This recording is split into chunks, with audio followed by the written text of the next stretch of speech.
Hey guys, how's it going? Good afternoon, good evening, good morning, wherever you are. It's good morning for me. Sorry, good afternoon for me. Came in early this morning and I got some sleep, so now it um, feels like I'm back in the morning, but it's still quite, it still is afternoon. You'll notice once again I'm having camera trouble. I guess there's some issues with my USB-C or my Wi-Fi connection, one or the other. Let me just tell you very quickly what we're doing. What the plan for the afternoon is. We're joining VATSIM Elite WINGs. I want to say it's like a relatively recent event that VATSIM's been throwing where they go to these challenging airports. I think it's on Saturdays only or on weekends only, and I think it's once a month. So to have a day off. And the airport that VATSIM community have picked this month is where we are at Whiskey Alpha Alpha Alpha, which is Makassar, which is a pretty big international regional airport, sort of located exactly midway in Indonesia. And we're going to somewhere that I'd never heard of. It's Adonal, Whiskey Alpha Papa Papa. And you know what? I'm not even going to try say it correctly. It's called Patimura, and it's on a smaller island which is well connected to Makassar and then on to Jakarta and stuff. I had a quick look, so it could be potentially interesting there, depending on the approaches in use and the kind of traffic situation that we're dealing with. We've already been given a slot time to depart in about 25, 30 minutes. So we're going to expedite through things here a little bit, getting the aircraft ready. As we do so, we'll talk about things that I've been doing in preparation for the flight. So let's get right into it. So we are using the iFly Boeing 737 MAX 8. Um, I mean, it's all right. If you've watched any of my previous streams with the MAX 8, you'll know that I'm familiar with the aircraft. So there are things that iFly does that to me don't really make sense or that isn't really well implemented. Now I know you will tell me, get onto iFly, you can tell them and that they will improve it. Yes, I'm sure they will. But they are things that are not that big of an immersion breaker. So it doesn't really bother me. It's just sometimes it just gives me the ick. Certain things, but obviously they're getting better, and I know that they're still working on their products. So, I mean, that's what's most important, right? Um, I'm just speed running through preparing the 737. It's not going to be exactly according to how you usually see others do it as they go down the flow and all that stuff. I'm just doing it quickly so we can focus on different stuff, things that are a little bit, in my opinion, things that might be a little bit more interesting, a little bit more exciting for us, just so we can discuss other stuff. So at the moment, I'm just going to take these frequencies. That's Makassar ground, and I'll switch to tower 1181 on standby here. Um, all of this you can find tutorials for on YouTube on how to do this nicely. La di da di da. Um, but we're just a quick fire that we can get going. You know about my grievance with the iPad. If it's your first time on the channel or if you haven't really been following, I really don't like this current TFB. I know that they're working on a new one. This is very old school. I haven't seen it on a real airplane, even pictures of a real airplane in a very long time. This is very 90s, I'd say. We're flying with a time offset. So it's currently 12 UTC. We're flying it at midnight UTC. Exactly 12 hours off because if you're flying in Indonesia and the islands, you want to have a little bit of a good view, don't you? Let me just go ahead and we'll set up the IRS position here very quickly. And we'll also start fueling the airplane, get some fuel in. So all of that is, ah, all right. So that is not up to date.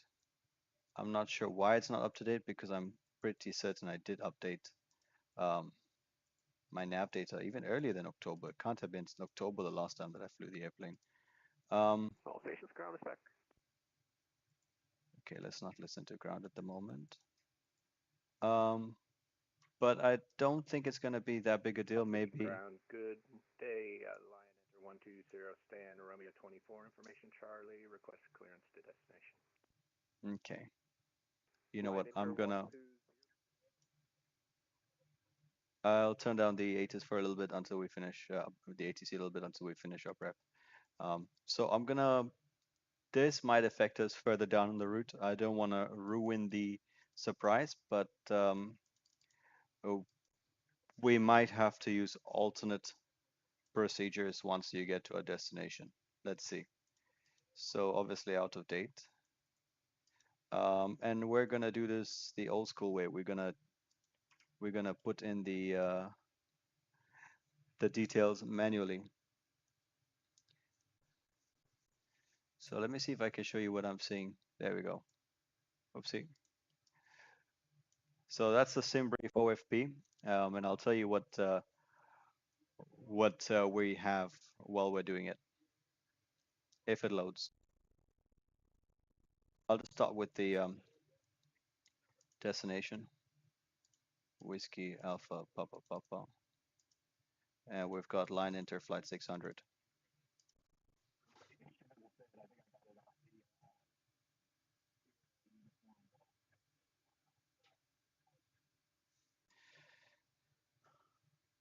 So sometimes it can be a little bit slow.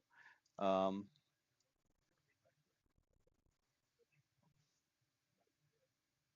okay, let's use SimBrief from here anyway.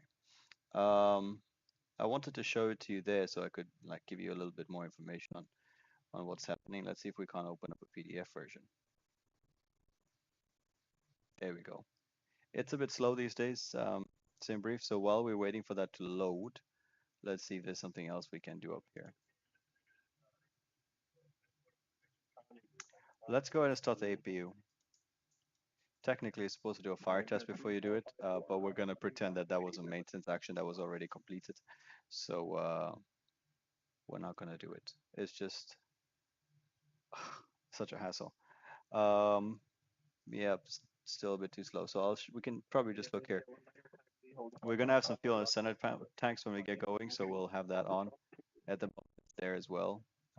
We just want to have one of the main pumps on, or one of the pumps on, so there's positive pressure for the APU. I don't know if that's really needed, because I know that there is also foam where it can suction feed the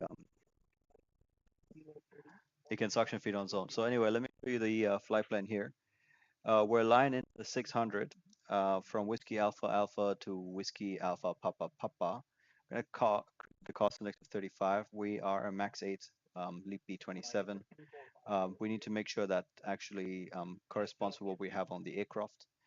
Um, we're limited by maximum landing weight, and the reason we're limited is because we've gone for a 5% contingency. I used, sorry, 5-minute contingency. I used 5% and it gave me 4 minutes of contingency, which is not great. So we bumped it up a little bit more, a minute longer. It's a flight time of 1 hour and 25 minutes. The alternate is actually to come back to Makassar, and we have 30 minutes of final reserve. On top of which, I took a quick look at the charts of the arrival airport, and there's a possibility that air traffic control might struggle with dealing with the volume of traffic that they may receive today. So I took about 30 minutes of additional fuel. And honestly, somewhere around there, if we're not making it, we'll just head back. So that gives us a round trip of 9.7 tons. All right. So you've got that in there real quick. So I'm gonna resize this, and let's see if I can't go ahead and put this in here.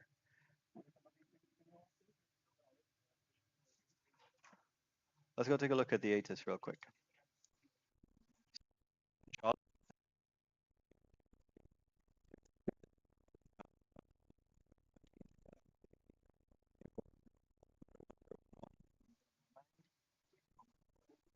Yeah, so runway 03 for our departure. We are gonna do, excuse me.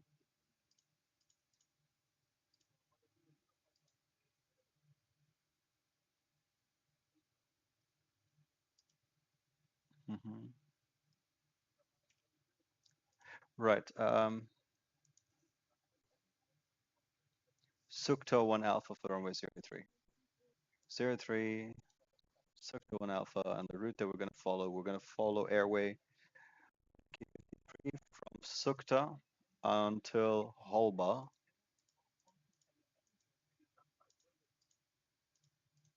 And then from position Halba, we're gonna follow Halba 1 Echo Route 4. Anyway, so we're just gonna activate this. We'll talk about the arrival a little bit later, and at that point we can activate it. Let's see if you guys can still see the fuel plants there. Yeah. So we'll wait for the zero fuel weight. Let's work on the reserves. At the moment, if you can see there, the final reserve plus alternate is going to be 4361. We're gonna bump that up to 4.4. When it hits 4.4 fuel, if we're not paying attention, it'll give you a message that says unable. No, it tells you what using reserve fuel. So it gives you an idea that hey, you're about to hit your reserves, and that's when you make a choice. Either you stay at the airport or you bugger off and you go somewhere that you're short of a landing. We're only going up to 310. Let me find out what the cruise wind is at top of climb. It's going to be 186 at 7. Not all that windy. Uh, top of climb minus 32. Transition also 1000. That sounds about right. So this aircraft is actually 28K. We need to change that to 27K so it matches it matches what we had on SimBrief. How do I do that? How do I do that? Sim menu, yeah, maybe. Panel style, general, and we're gonna change it to a Leap B with 27. Set, done. Okay, so now we have a 27K aircraft. And one limit, 27K, perfect. From the ATIS, I can tell you it said it was 24, done, takeoff. Usually no NADP, but let's take a look for later. We have another 19 minutes to go. I think we'll be ready. Let's connect it. Server took too long to respond. Yeah, I got that. I got that vibe. Let's get the air conditioning on as well. I can finish part of the thing here. So flight altitude 310. This is quite nice that iFly automatically sets it. IRL, you got to go do it yourself. Um, and I'm gonna go up here to. Sorry, we're gonna go here to see what the elevation of the airfield is. And destination 62, we set it not to nearest number. We set the nearest highest number to the higher one. We rounded up, but that's airline specific. So if you're following something else, it'll be obviously something else. I don't like these flashing landing lights. I'm gonna try find a way to turn those off as well. Built-in stay, Wi-Fi antenna, no. We're looking for other systems. Landing lights with alternate flash, no. ACP, ECP, no. Climb thrust and cruise, no. Enable HUD. Nah, we go realistic mode for parking brakes. Yeah, that's about it, right? So I'm going to be using VR also for a portion of the flight. So there are going to be sections of the flight from when we push and until maybe transition 15,000 feet or so, where I won't be able to interact with anybody who's watching on either YouTube or on Twitch, just because I'll be within the VR environment and it's not very easy to. Obviously, I'm talking to myself a lot. Hopefully, that's helpful, and you'll get an idea on what I'm doing as you. Good. Um,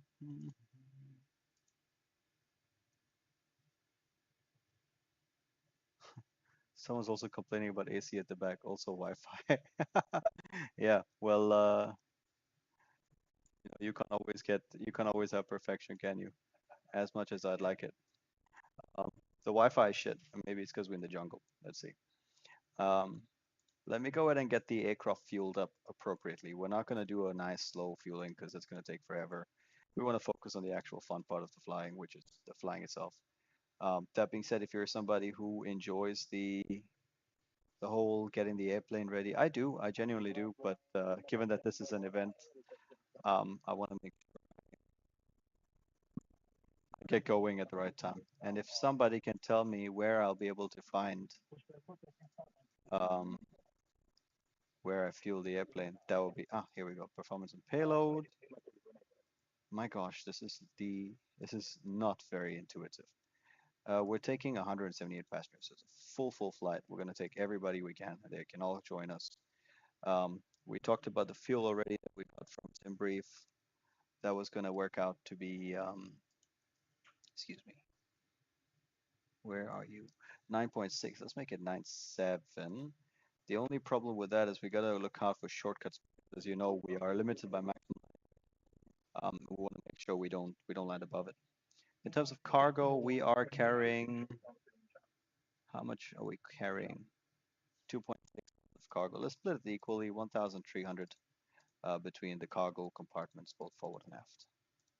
Done. Set payload, fuel, set fuel, complete. So all of that is done. 9.7 tons of it.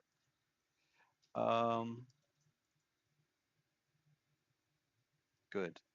Let me just set up the QNH 1011, 1011, 1011 on the standby, and it'll be 1011 over there as well. Just gonna take another quick look to make sure everything has in fact been completed. It is. So at this point, you do a pre-flight checklist. I don't have a colleague. I'm pretty sure it's all completed. The navigation transfer. We do heat pressurization mode selector, continuous. Okay. So we're going to request clearance shortly. Let me bring you back in so you can listen to ATC.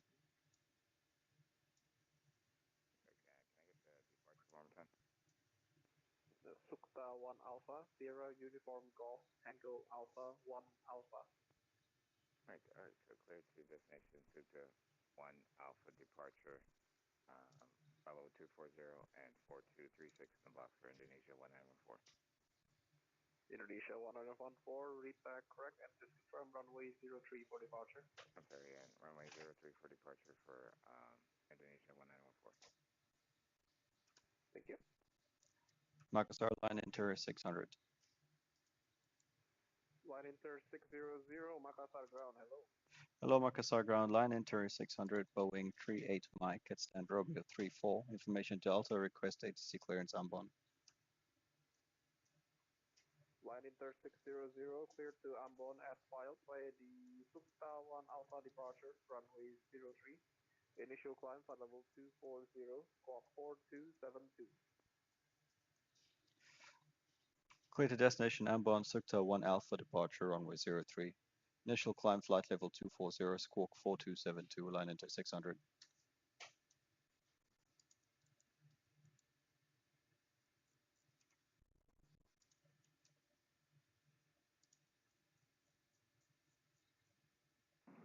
Good evening, Batik 6136, returning to Ambon, flight level 350 for Delta Flight.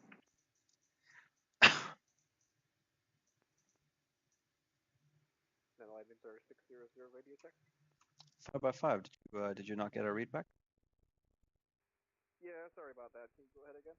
Sure, it's clear to destination. It's a Sukta 1 Alpha departure off runway 03. Initial climb flight level 240, squawk 4272, line inter 600. Line inter 600, read back correct, advisory. We'll call you ready for push. Thanks, line inter 600. So 240 is set. We're clear for the Sukta 1 Alpha. We're going to a destination Whiskey Alpha Papa Papa. 240 is already set and the squawk code 4272. Good evening, Batik 613. 4272 is set. At the moment, everything is off. Batik 6136, Roger, standby for service number 1. Batik 6136. Very nice. So I'm going to go ahead and turn the ATC back off so it doesn't get in the way of our chatting and briefing and all the nice stuff that we're going to do now. Okay, so I hear that you can't hear. So what is it that you can't hear? Is it me or is it the air traffic control? Like, what is it that you can't hear?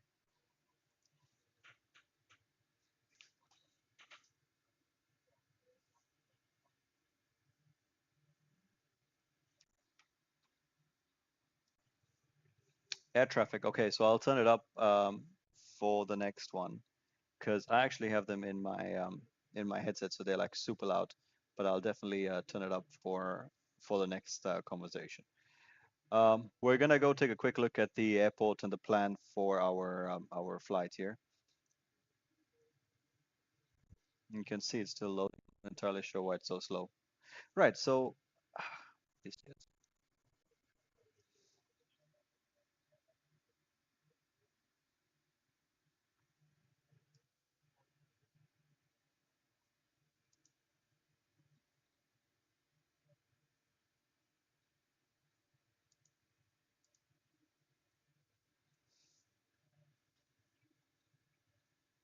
I think I'm just having a very slow day with being able to get the departures and stuff. It's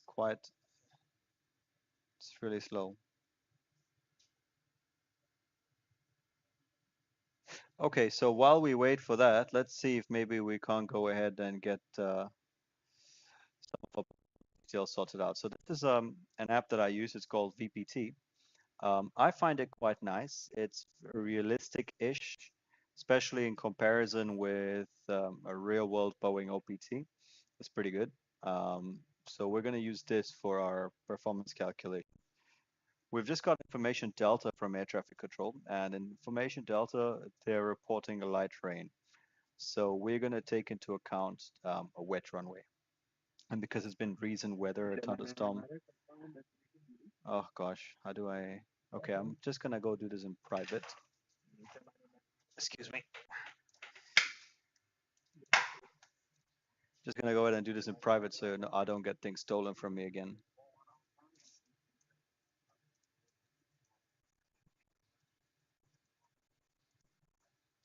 if I remember the password on my days.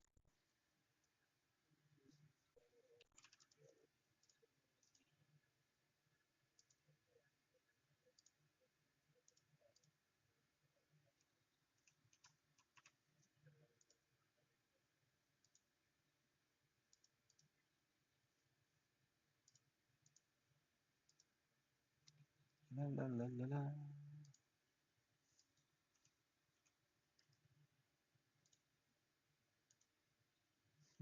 Okay.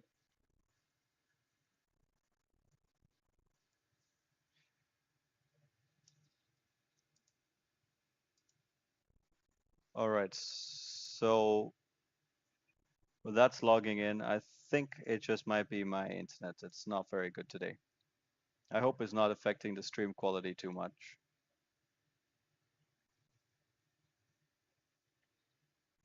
We're gonna put all our delay on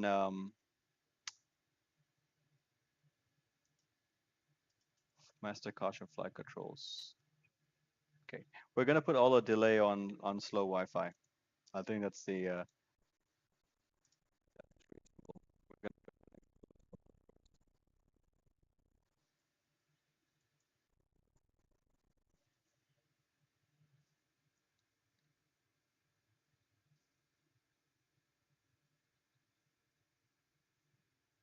my word, it's very slow. Okay, so we are here. I think I've got the VPT app up and running. Um, Start Navigraph in the meantime, just so we have something to look at. We can do our performance calculation and I'll bring it back up for you. So this is the app that I use. Right now it's set up for a 777-300ER, um, which is obviously not the aircraft we're going to use. So we're going to select a new airplane.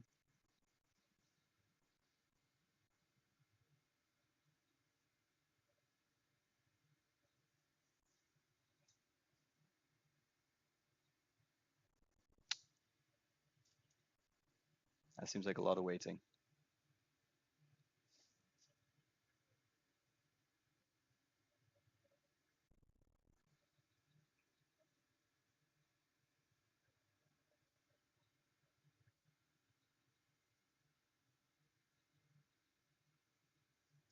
Okay, guys, I'm going to have to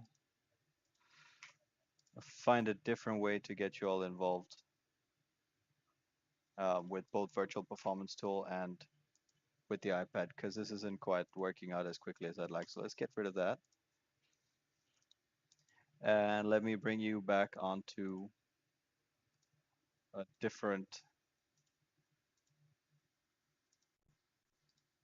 a different way of doing it. So let's see. If maybe you see it now. Fantastic. This is on my browser, a little bit easier. The web, it's obviously nicer. So we're just about to talk about the departure brief. We'll park somewhere here, Romeo 34, and if you take a quick look at the big picture of the airport, that's where we're going to end up at some point. There's two ways we can go. Either we'll taxi along the apron, exit on India or Foxtrot, or they have us go all the way around at Echo and down towards hotel. They call that Whiskey Papa. And then we'll go full length hotel. Gives us 3,200 meters. We'll use a wet runway. It's just been recently raining. I think I'd like to minimize my time on the runway. Yes, it is the iFly. Yeah, it is in fact the iFly 737. Good eye.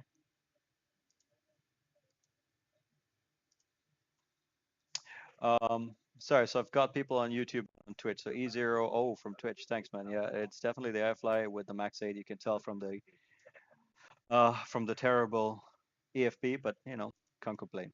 So we're talking about using greater than whatever the optimum is. If it comes out with flaps 5, fantastic. We could even consider flaps 10. Another benefit of doing that is if we do the RNAV departure as we're clear to, there's a quick turn here. We need to be Aulia, then Tanti, and then Warna at 8,000 or above. So a rapid climb. I think flaps 5 is a good mix between, or maybe even flaps 10 is a good mix between not spending too much time on the runway, being able to retract the flap soon, and then being able to get that climb performance required to get to Warna. If you're going to learn the iFly from me, I do not think I'm a great person to teach you. I fly these planes often, and the problem with that is I just speed run through things. So if you're definitely interested in learning the iFly, I can do sort of like a tutorial video later. You can ask me your questions, and then we can just go through it once we're in the cruise portion of flight. Sorry, so Warna Ibahi at level 130. So there's going to be we're going to have to play a little bit with our performance. So we're going to have to hold the speed back a little bit. So we're not going to fly as far forward and just keep the climb going all the way up to Ibahi. I think once we pass Ibahi, we should be able to accelerate to climb speeds. And then it's going to be on the airway to Lamom, Aquila at 230 above, and then finally Sukta. Inertial climb, we've been given 240 already. Transitional altitudes 1,000. RNAV1 and GNSS are required for departure. All superlingo doesn't really affect anybody in flight because all of these aren't very well simulated. Emergency procedures: fire warning, predict to wind shear, aircraft unsafe, unable to fly. We'll bring the aircraft to stop. Close the thrust levers, disconnect auto throttle, speed brakes next, and reverses. I'll bring the aircraft to a full stop on the runway, parking brake set, and then we'll do memory items if required. Of course, we only do that above 80 knots. Anything below 80 knots, we'll bring to a nice gentle stop. And 80 knots only for those key items that we had discussed. After V1, because it's terrain here, we need to find like an escape route. So what I like to look at is the approach of the runway. As you can see, the approach has them, if you were flying the approach for 03, it'll take you to the Maros VOR and then to Araja, which I think is pretty clear. Araja will keep you clear of all of the terrain and stuff, and there's a hold available at 6,000. So we're going to go ahead and do that. I'm going to tune into Maros VOR 1100. In case there's an engine out situation. 1100. And on this side as well for my colleague 1100. So we both looking at the same information. And as we had just said, now we will go to position Araja. And we put this in here so we can see visually where it is. And then we'll hold it Araja if required. So we are about 2 minutes. Well, actually, a minute and a half from our scheduled push time, which I don't think we're going to make because we still got the performance to do.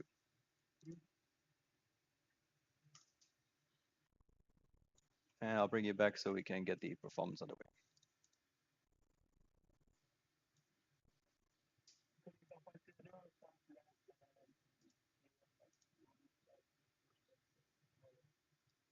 So 37 max, it's a max 8 with 27 and continues up to 10. We'll take this. Carbon brakes are what we have. Using runway 03 full length. We said it was a wedge runway, but because it had recent thunderstorms, we would go medium. But at the same time, I'm thinking let's just go medium, medium to good. Yeah, that's the condition. Um, 050 3 knots. The outside air temperature is 24 and QNH 1012. Dew point is 24 as well, so it's 100% humidity. Let's see what the Optum will give us, and we'll anti-ice off. Improved climb, yes. Basically, improved climb lets you stay on the runway for longer and builds the momentum. So when you take off, it gives you a better climb. Great for obstacle climbers, or in our case today, if we want to get above the mountains pretty quickly. Let's see what the payload was at the end. We were expecting full load of passengers, which will give us takeoff weight of 73123. Actually, that's the taxi weight. Let's take about 200 for the taxi. Make it 123. Let's say it's 73 tons for takeoff, and CG is going to be at. I'm going to go ahead and let's say about 20. That's a little bit more conservative. Let's go plug those numbers in. 731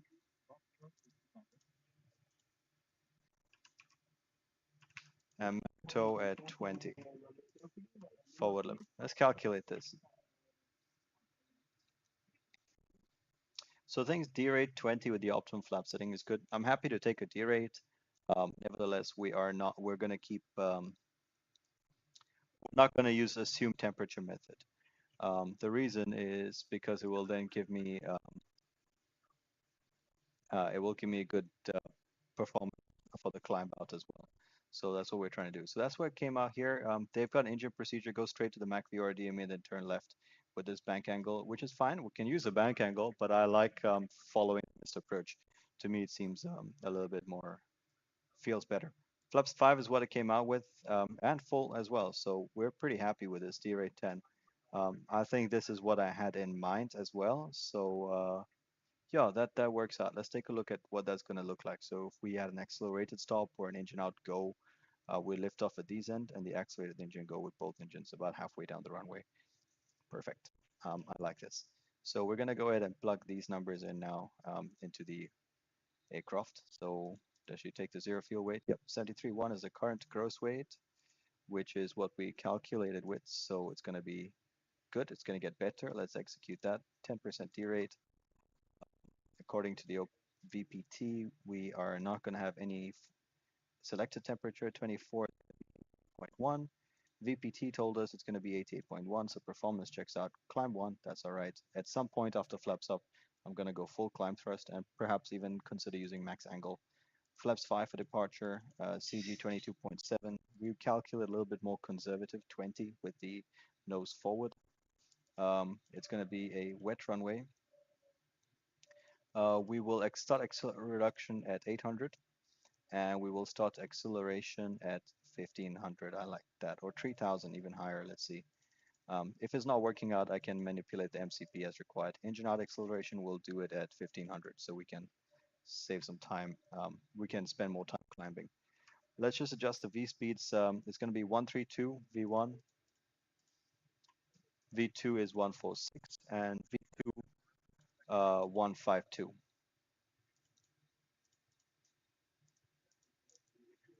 V2 152 is going to be set. Now, auto throttle is on, VNAV and LNAV, not armed because my flight director is off. Let's go ahead and turn those on. VNAV and LNAV are armed. Good. We are almost set up, almost ready to go. 030, 030 on both sides here. Those are the courses. And I said 1500. So the airfield here at Makassar is, let's just go find out the elevation. Because I'm trying to determine when we're going to start accelerating. So Makassar, where we are now, is at 44 feet, so 1500. So 1550, around 1550 feet is when we're going to start accelerating in case we have an engine out situation. Can I do it this way? Ah, fuck it. 50, we know. That being said, let's get started. Let's get our aircraft prepared for push and start.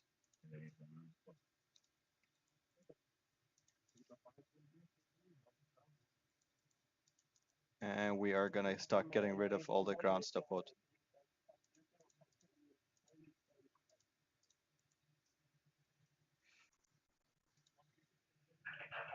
That's one having flight away. Okay, Tower 118.1, Pacific 136, have a great evening, bye-bye. let me know if you can hear the ATC better Indonesia now. 999, continue taxi, Kipapa, holding by hotel, runway 03. Continue taxi with Kipapa, holding by hotel, runway 03, Indonesia 999.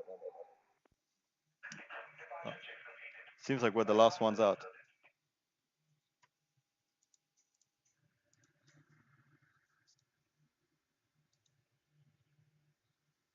Indonesia 999, monitor tower 118.1, have the flight alright. Monitor tower 118.1, thank you very much. Indonesia 999. And let me just say hello. Yeah, before they kick us out. So let's just say hi. Makassar ground line enter 600 at Romeo 34, ready for push and start. Line enter 600, push and start approved, face south on Lima 1. Push and start, face south on Lima 1, line enter 600. Facing south. All right, so south is to the right, nose right. Parking brakes released. Let's squawk mode Charlie. And let me see Lima 1, where they wanted us to push. Okay, I'm gonna say that maybe that won't work out. Let's see.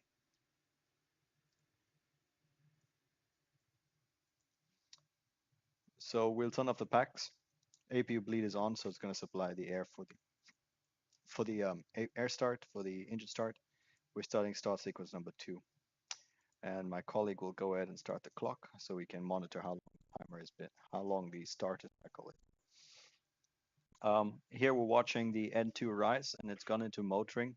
Basically, these newer LEAP engines are quite heavy along the shaft, so there's a droop in them, especially when heat isn't equally distributed. If you park the airplane, the hot air rises, and the top part of the shaft essentially kind of bends. So it's called bow rotor motoring, BRM.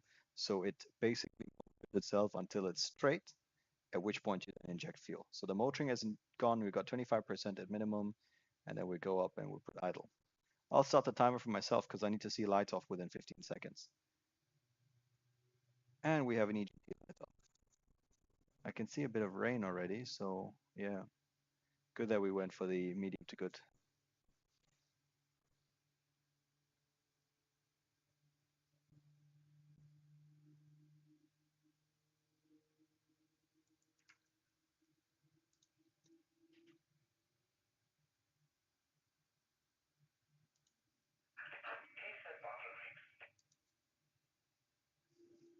All right, pushback is complete. Parking brake set. 257. And we're waiting for that little line to disappear, the red band, which means the engine is now stable. 247, 256, 247. These are like rough numbers you're looking for, which gives you a good stable start. I'm doing something called isolated pack. Basically, I'm disconnecting both the left and right side of the air conditioning system separately. Now that the right side is stable, I'm going to use it for air conditioning, whereas the left one is now going to be used for starting the engine. So there we go, starting number 1. Master caution flight controls. I'm not sure why that's there. Spoilers. Okay. They're moving. Hopefully that goes away. Let's see. It's usually a fault with the spoiler mixer. It doesn't necessarily happen often with the real airplane, but if it does, we would troubleshoot after the engine start. We'll call maintenance and we'll let them know. Sometimes it just needs all the systems to be operating for it to realize, hey, you know what, I'm actually okay. 600 ground. Go for line enter 600. 60 closing, you can contact tower 118 decimal 1 taxi. Okay, we'll switch to tower 118.1 for taxi, line enter 600. Thank you. Bye-bye. Bye. I hear the light off. Okay, I was counting with my fingers, so everything's a-okay.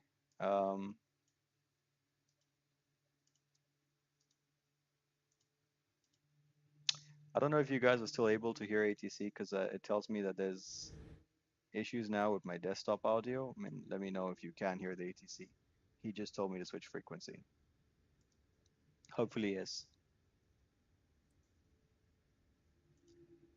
All right, the starter's cut out, and we've got two set. It's gonna go 247 again.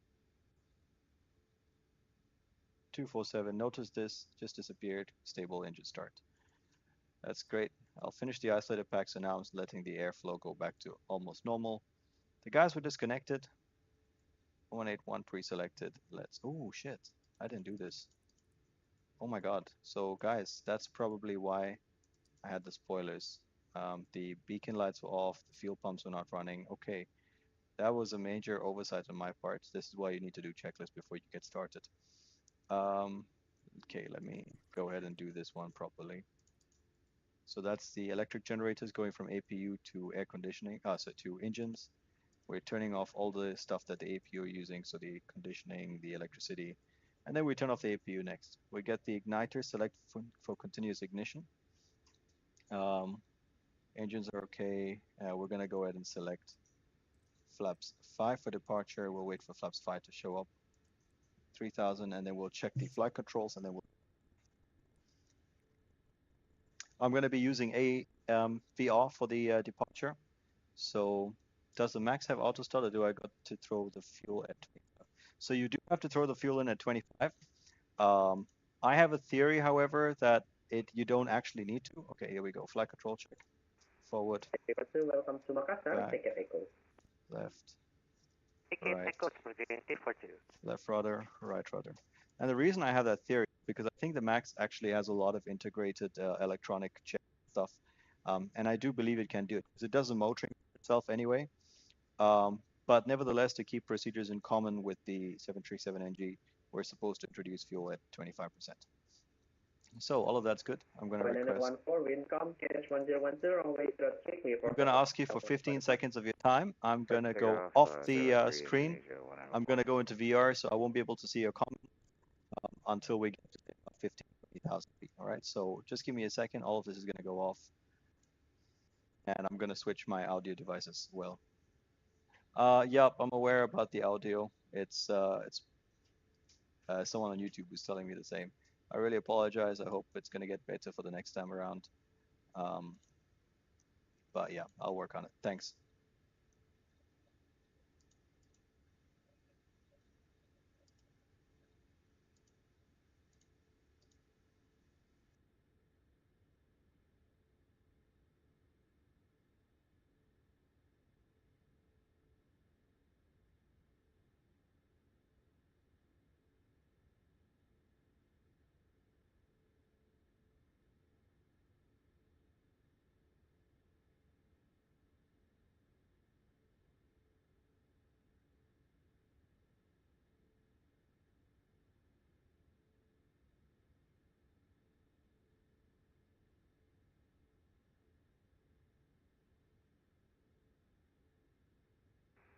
Architect Wincom, KNH 1010, runway 03, clear to land.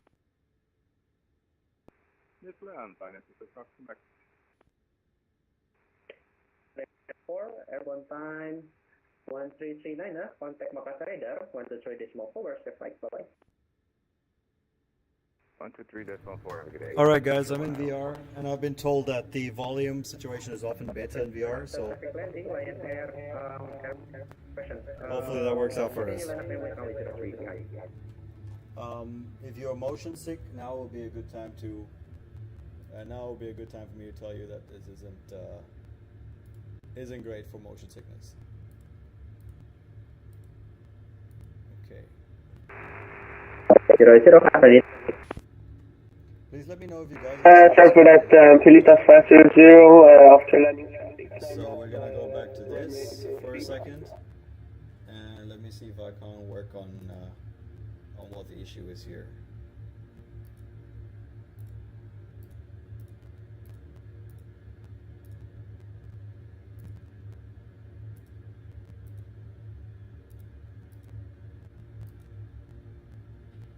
Okay guys, so we're gonna have to use the game screen today, unfortunately. what's happening is my OpenXR mirror doesn't seem to recognize a new Pimax crystal update. So that's what we're working with. It might get a bit stuttery or a bit jittery. So if you do get sick, I would say just look away for a bit and hopefully it works out. Very sorry, your flight plan is not held. Can you check your flight plan, please? Yeah, we filed it to 214. Can you check first? Ada 214 flight plan standby for clearance number 1. Standby for number 1, Makassar Tars, line enter 600, request taxi.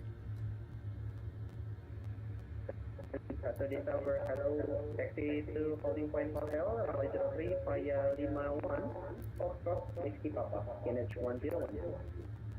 Lima 1, Foxtrot, Whiskey and Papa, taxi to holding point runway 03, QNH 1012, line enter 600. 1012 is the new QNH. It is set, parking brake released. Let's get these lights on and let's get this show going.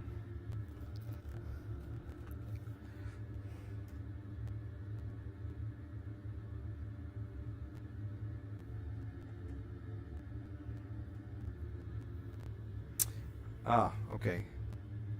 As usual, I have new issues with my flight sim every other day. I need to pause this real quick. You're not going to be very happy with me in VATSIM, but let's just do this very quickly so we don't annoy anybody. 777 profile. 777 profile. And we're going to have to use my... I'm not entirely sure why it always resets, but it does often. And I only realize when I start taxiing, because you don't actually touch the thrust levers before, do you? There you go. Both of them are fine. And my tiller is working as well.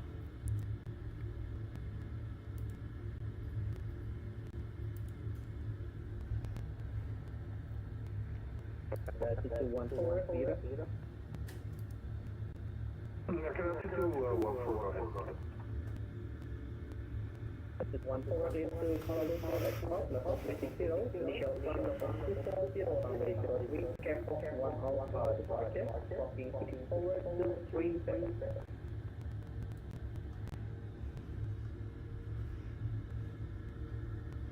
There's a Guadalupe Airport, flight level 360, flight route, and each climb flight level 240, Gable 1 Alpha, departure runway 03, squawk 4227.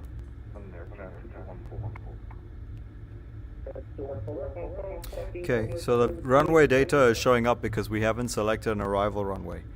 That is expected at the moment.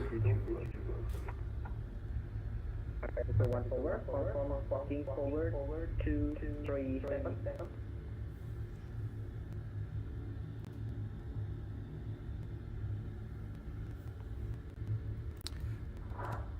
TAR line enter 600. We just want to confirm you want us exiting the apron at Foxtrot. 00 aircraft, continue taxi on Foxtrot. Taxi Foxtrot, Whiskey Papa and Hotel. Thanks. Line enter 600. Okay, so we exit Foxtrot. Welcome to Makassar. Continue taxi track ahead. Echo 53 taxi stand of choice. Echo Lima 3 taxi stand of choice. Thanks.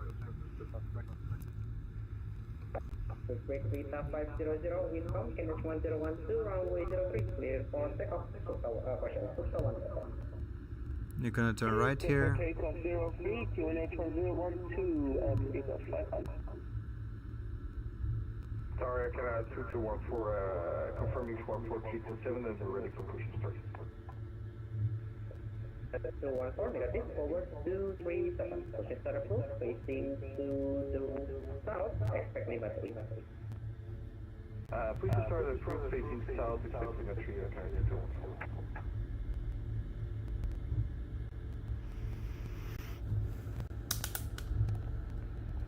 Lion in front, spec will change his hand of choice to So we're gonna be number 123.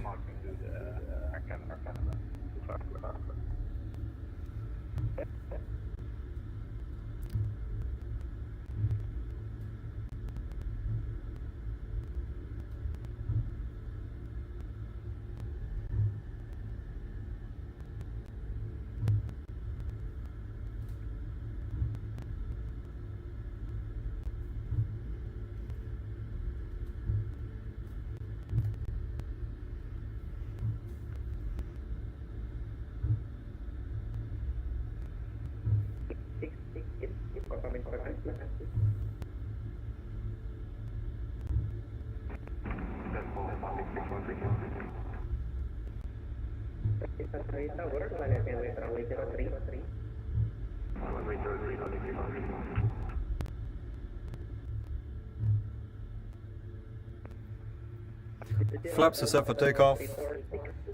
Takeoff trim is set, green band. Engine out, we're gonna go overhead the VOR and then turn left to Ambar. What was it called? The waypoint there.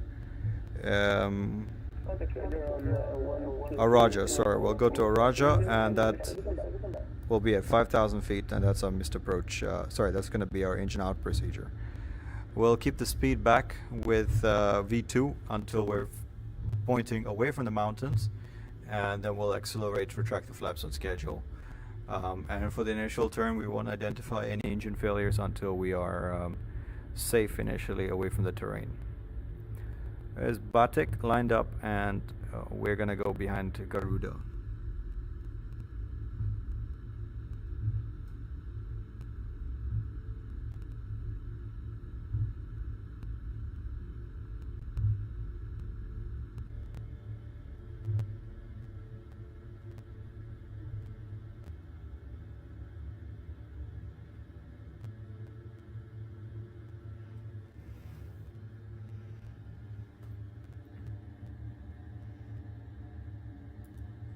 Parking brake set, and the taxi lights are gonna go off.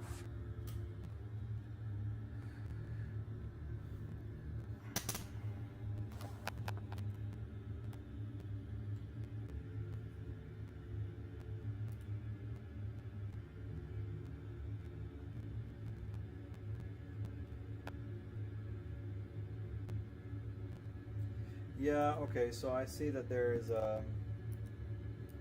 some kind of an issue here with the VR display, and you guys aren't actually seeing much of it, which is not very, how am I gonna say it? Just give me a second, let me see if I can't fix the mirror capture.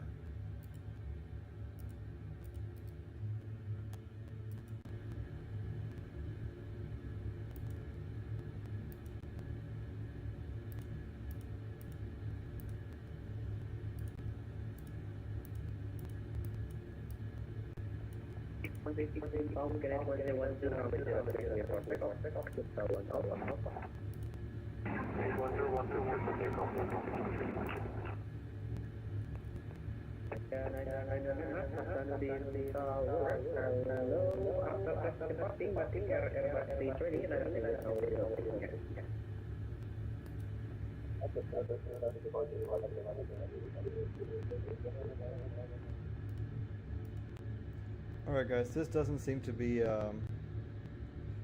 benefiting us today, so we're gonna go out of VR until I can figure out how I can do the screen mirror a little bit better, and we'll go back to the regular stuff.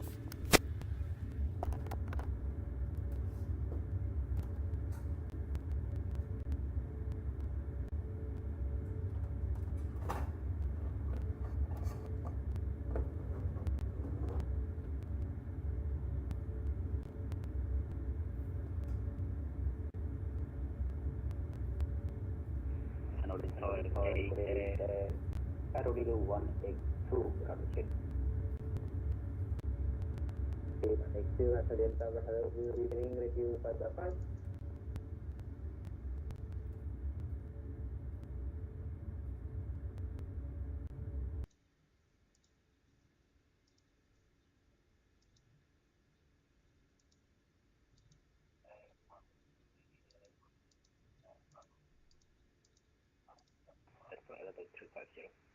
Okay, so I hope this is better for everybody because obviously something off with the VR today. You should have seen the last video that worked really well there. So I've had an update on the Pimax Play, which I think also updated OpenXR, which also then moves on and updates everything else, and yeah, it is a hassle. Nevertheless, just better overall for us to just for us to know what's going on. Okay, so this is probably nicer, yeah. Let me know if ATC is stuttering or if they are still echoing or not, because I'm still working through the audio stuff.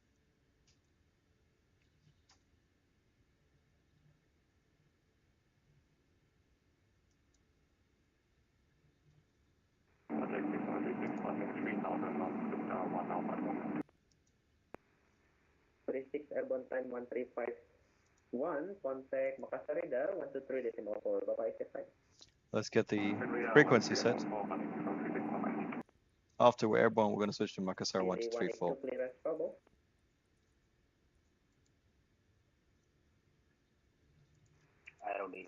Parking brake set.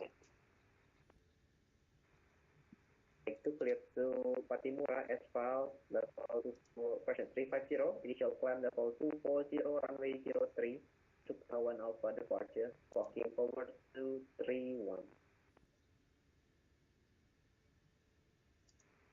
Clear to dismiss the flight level 20 and runway use 03 and scope number 43, correction 4231.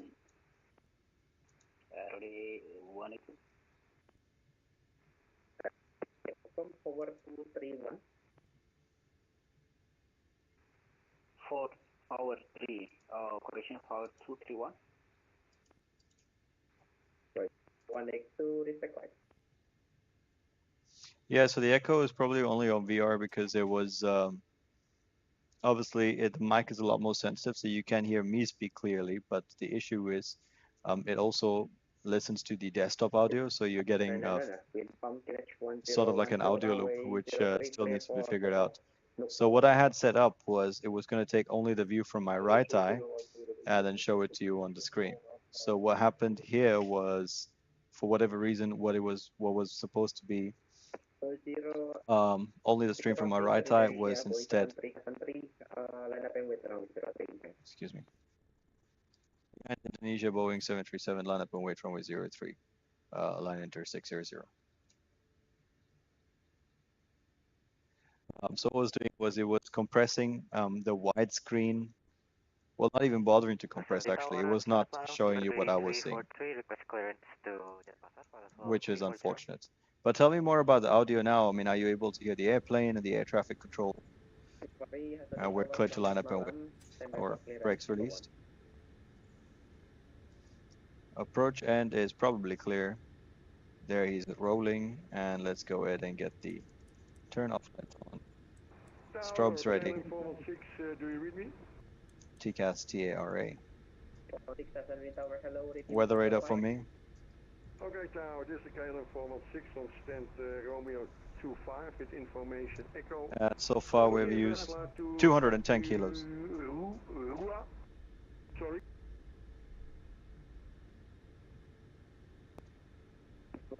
Roger, standby for clearance, number 2. Standby, number 2, forward. That guy definitely used all of the runway. Paid for all of it, used all of it. Tower Air 2214 ready for taxi.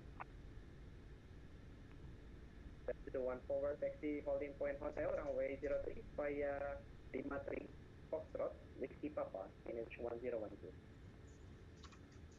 Taxi holding point runway 03 via Lima 3, Foxtrot, Whiskey Papa, and 2214.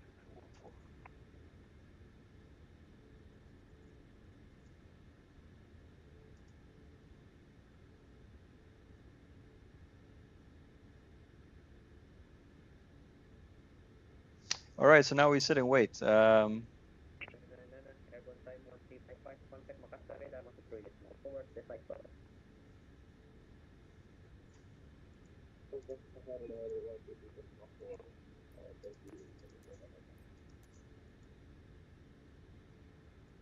Clearance.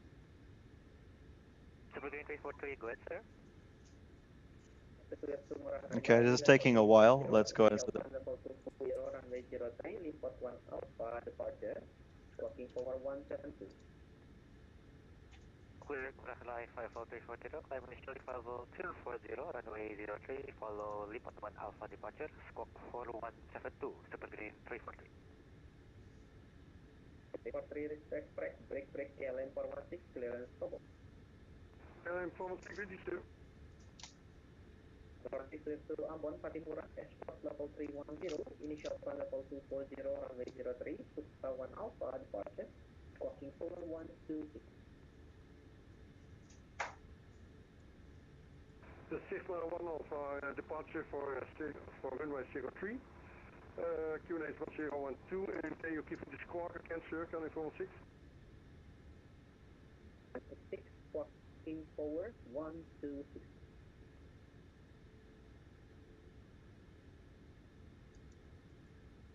Read 126, and what is it first? Can I follow 6?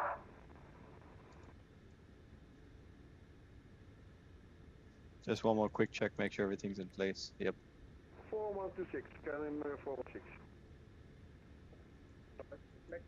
Break, monitor 600, wind com, KNH 101, 1 Alpha. Sorry, you broke up line enter 600, say again. 600, wind com, KNH 1012, runway 03, clear for takeoff, Sukta 1 Alpha. QNH 1012, Sukta 1 Alpha, clear for takeoff, runway 03, line enter 600. Alright, takeoff. 40% on the thrust, it's stable, landing lights are on, and let's go N1 toga. X2, passenger approved, face north, expect taxiway Alpha. Thrust is set, 88.1 achieved. 8. Clear, facing south, expect Alpha. We're now in the high-speed regime of takeoff, so as briefly only stop for critical items. Fire warning predictive, ensure aircraft flights if unable to fly. V1, we continue the takeoff now, and we rotate here. Passenger approved, facing north, expect Kilo 1. Gotta be careful with the tail here, because it's the aircraft sits pretty low, so there's a possibility of tail strikes. At 50 feet, LNAV engaged, so we can follow LNAV, N1 LNAV VNAV speed. Flight directors will be presenting us with accurate information. 550 feet will begin a left turn.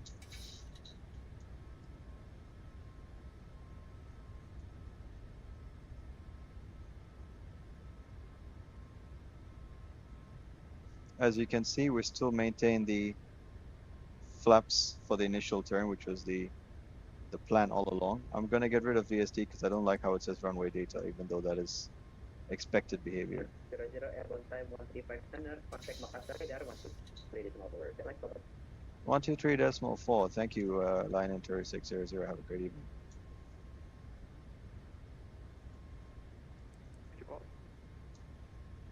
At 3,000, she's going to start accelerating, and we'll see if we'll be able to make all the altitude restrictions appropriately. Makassar radar, line enter 600, passing 3,300, climbing level 240. Let's go flaps 1. 600, passing 3,300 feet, climb level 240, unrestricted. Climb unrestricted, level 240, line enter 600. Let's go flaps up. And as we had discussed, we're going to hold the speed back so we can focus our energy on the climb as opposed to forward speeds. We need to get above Warner at 8,000 above, which I think we're actually going to be okay with doing. But nevertheless, I'm going to hold it here. Get this trimmed out nice and neat.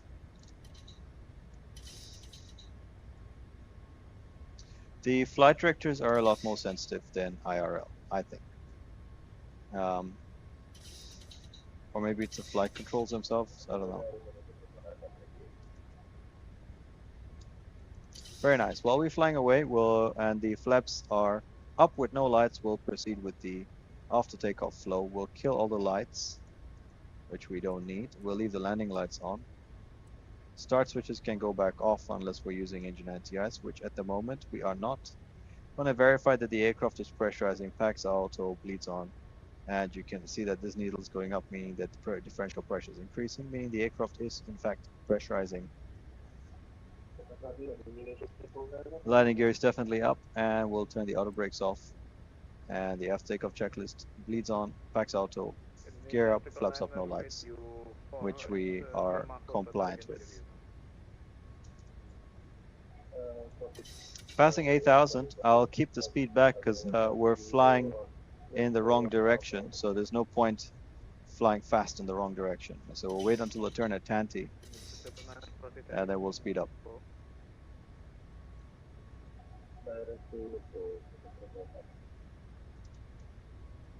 Sorry, 6136 contact, Ocean Control 128, that's no one.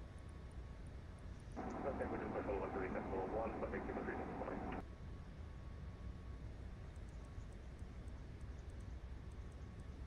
10,000 feet. Let's get the landing lights off. And at this point, if the logo lights are on, I would turn them on as well. We can also assess the possibility of turning off the seatbelts. At this time, I'm not going to do it yet, just because there's a mountain range nearby, and they tend to cause a little bit of atmospheric instability, and we want our passengers nice, safe, and comfortable. So you see here the correction that the flight director is demanding is rather violent. We don't need that, so I'm just kind of doing my own thing with reference. Transition altitude altimeter set standard. Standard 7. Indonesia 999 again.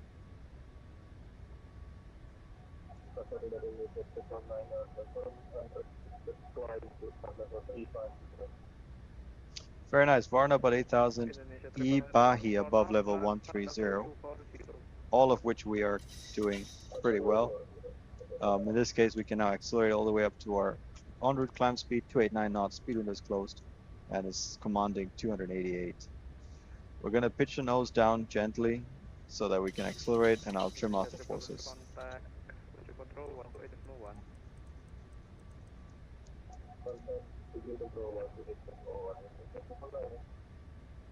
I know somewhere down there someone's having a banging nasi lemak.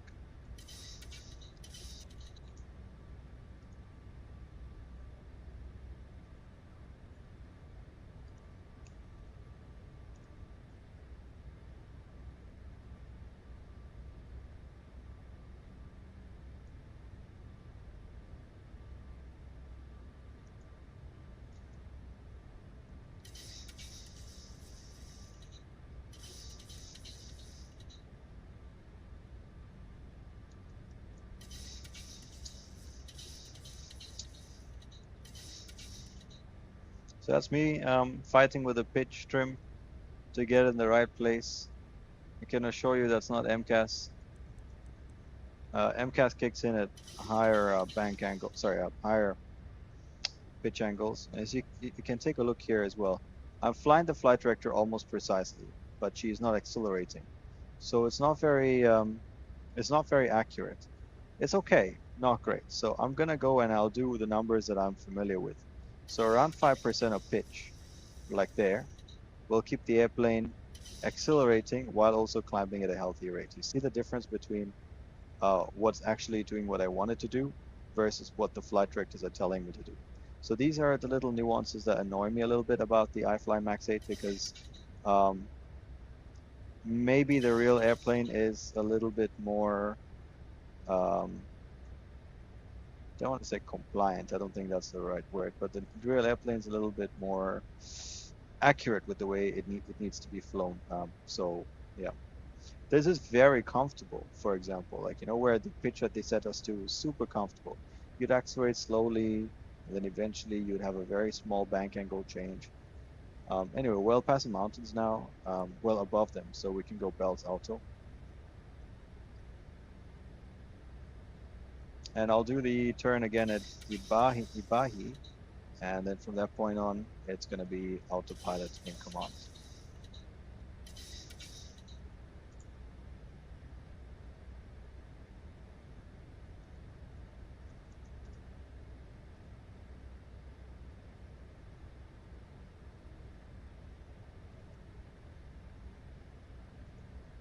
3600, proceed direct Sukta. Direct Sukta, line enter 600. Okay, we've been cleared direct to Sukta. Let's go ahead up and set Sukta up on top. Take a look at the plan mode so it sees the corresponding Sukta, and we'll execute this. The LNAV will now command a turn to the flight directors, which I shall follow.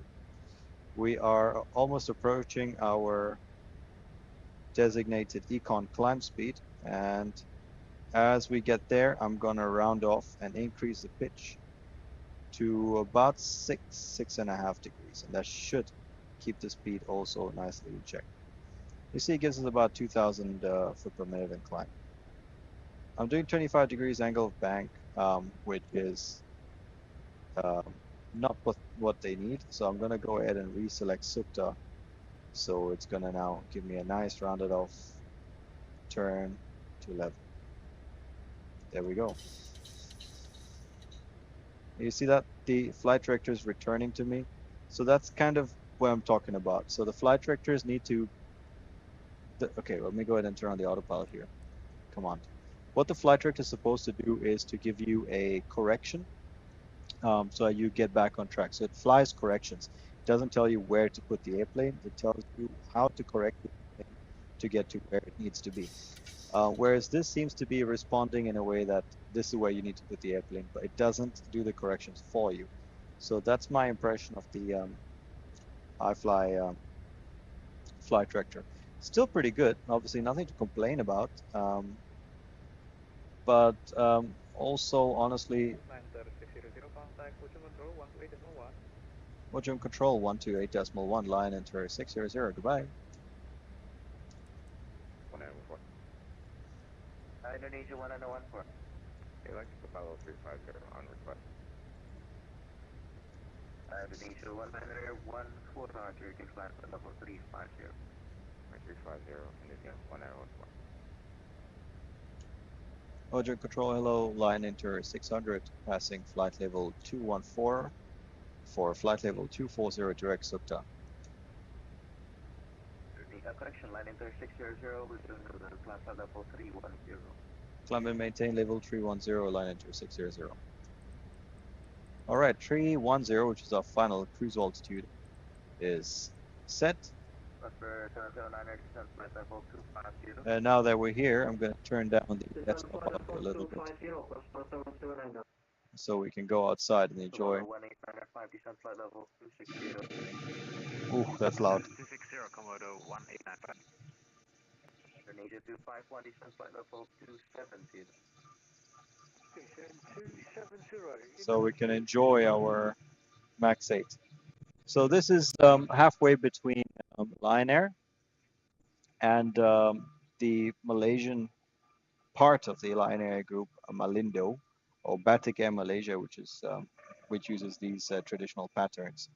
And what's happened is basically all the Max 8s that Lion Air had ordered ever since the unfortunate Max crash a few years ago, all the Max 8s have been transferred over to the Malaysian entity. And this is sort of like a halfway livery before it went over permanently.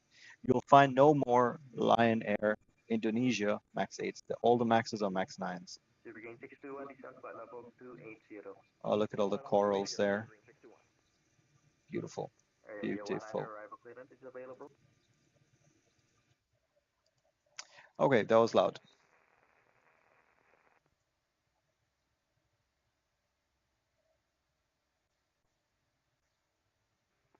Air India 100 clear to Patimura Paddy Hoba 1 Foxtrot arrival. Expect RNP approach runway 22.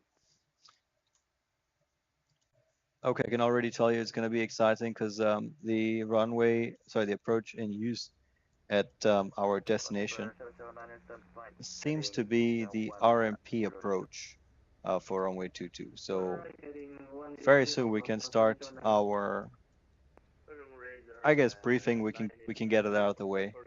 Let's just wait until we get to the top of climb, and then we'll talk about it. I'll just prepare some stuff in the background, just so we're not spending too much time talking shit.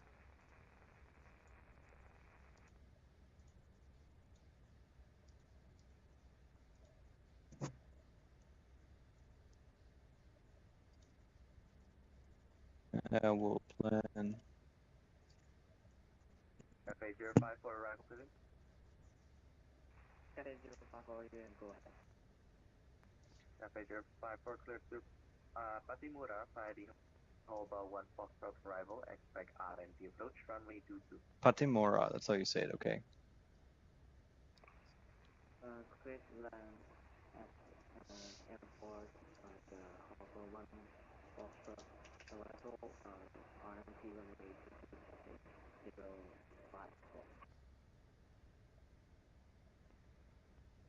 Prosper 779, contact Ambon 121.0.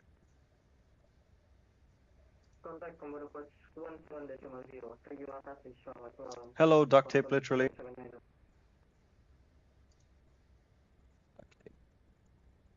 Nice.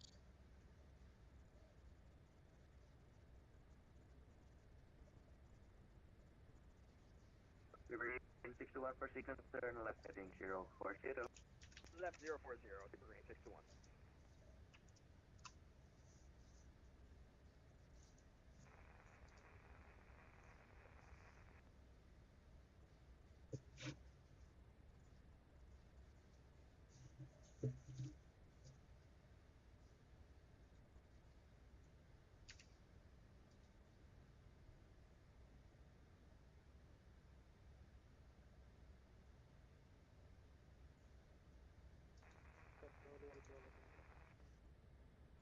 Air India 1 early.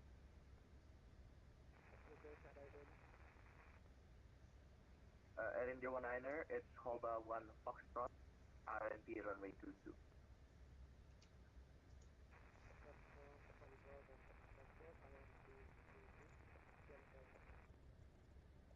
Air India 1-er, A firm.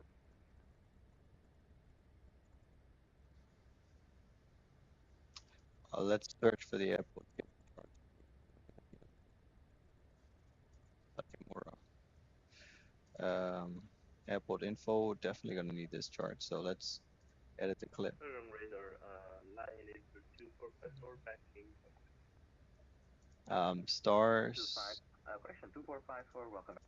RMP approaches, and they said they expect the RMP runway 22, which is likely going to be an AR approach, which we may not be able to fly because we don't have the appropriate charts. Flight level 240, Komodo 1895.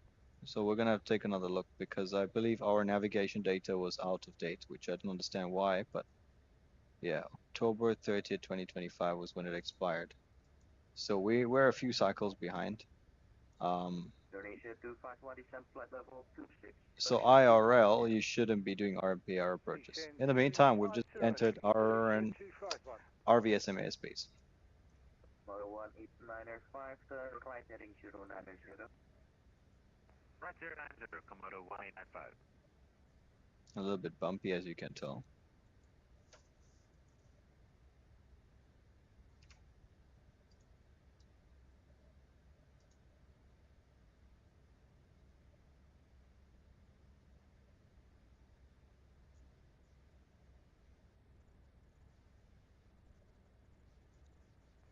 Brunei 39er, arrival clearance.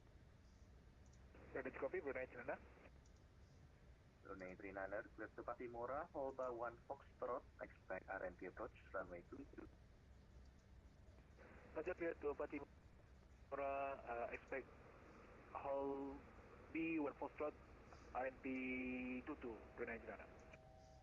1000 level. Brunei 39er, confirm Holba 1 Foxtrot.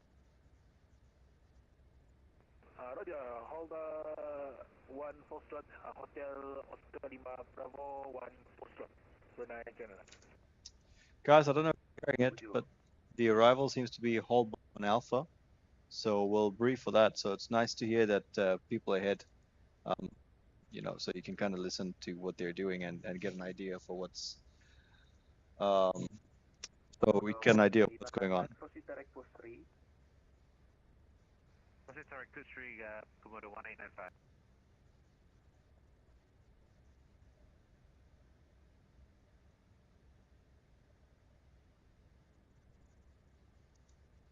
All right, FMC speed VNAV path will level at flight level 310. They should have gone to a marker number and so 786. All right, folks. So Holga is about 300 miles down that way, so we have a few minutes to talk about what we're going to do. Let me bring you back into the arrival planning stage, so we can have a better idea on what we're going to go do for the Patimora. We can see the ATIS on VATSIM. They're using information Bravo, requires mode Charlie. Using runway 22, the wind is 240 at 7, gusting 17. So yeah, spicy. Altimeter 1010, and we're going to tell them an initial contact we have Bravo. So what does this mean for us? We're coming in for runway 22, runway 04 arrivals. Let's see. These are non-RMP arrivals for 04 and 22. So most of them are tree. Next one is 121.0, Komodo RMP. 189.5. Terima kasih, selamat malam. Selamat malam. They tend to go towards waypoint Pusri and then Atmore and then Naked, which is initial approach fix, and then they start the RMP. So you can see here the RMP 22 with the authorization Papa 610, and essentially your aircraft is designed to fly these curved lines in through the mountains, let's say, like through this valley, to come in to land at the runway. So all of this is going to be done on autopilot until you get to minimums, which is this last passes the AR required part, and until you get to 942, it'll be all on RMPAR, and then you take over and then you land manually. Obviously, for this, to do this, I talked about needing the latest nav cycle, which we don't have. So technically, we're not supposed to do this. We can attempt. My ultimate plan is something called a circle to land procedure. So basically, the way it works is if you have a runway for which there is no instrument approach procedure or an instrument approach procedure cannot be used, you combine an instrument approach procedure from a different runway with a circle, which is like a visual maneuver, let's call it. So what that would mean for us is we'd end up at Audrey. We would manufacture the ILS localizer approach, go all the way down to minimums, but not to the Cat 1 minimums.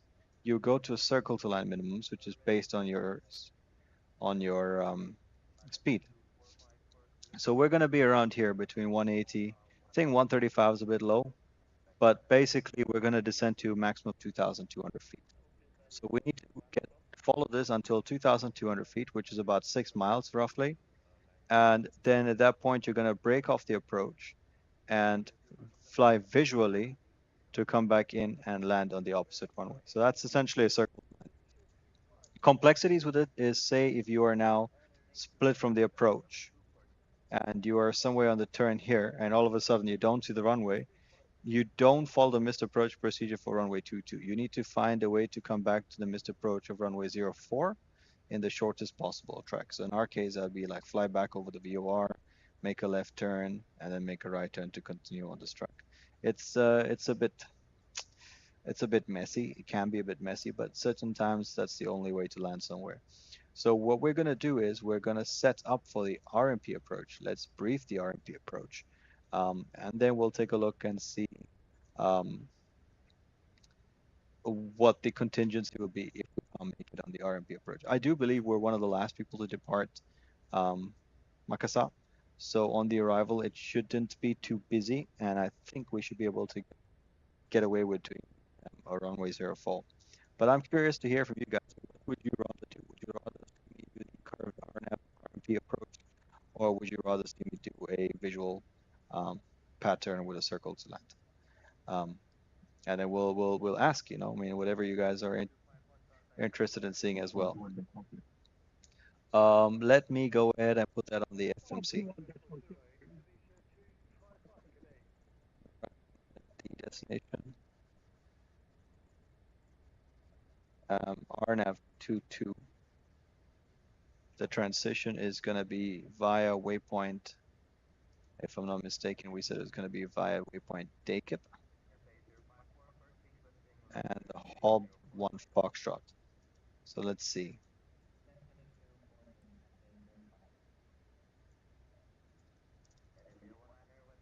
So that's Dakip, Papa 610. You can see the on the plan view how the aircraft has blended out for us. 613, 619.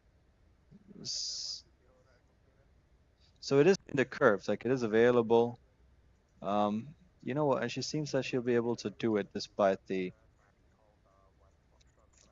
I'm just gonna make sure we have the correct. Just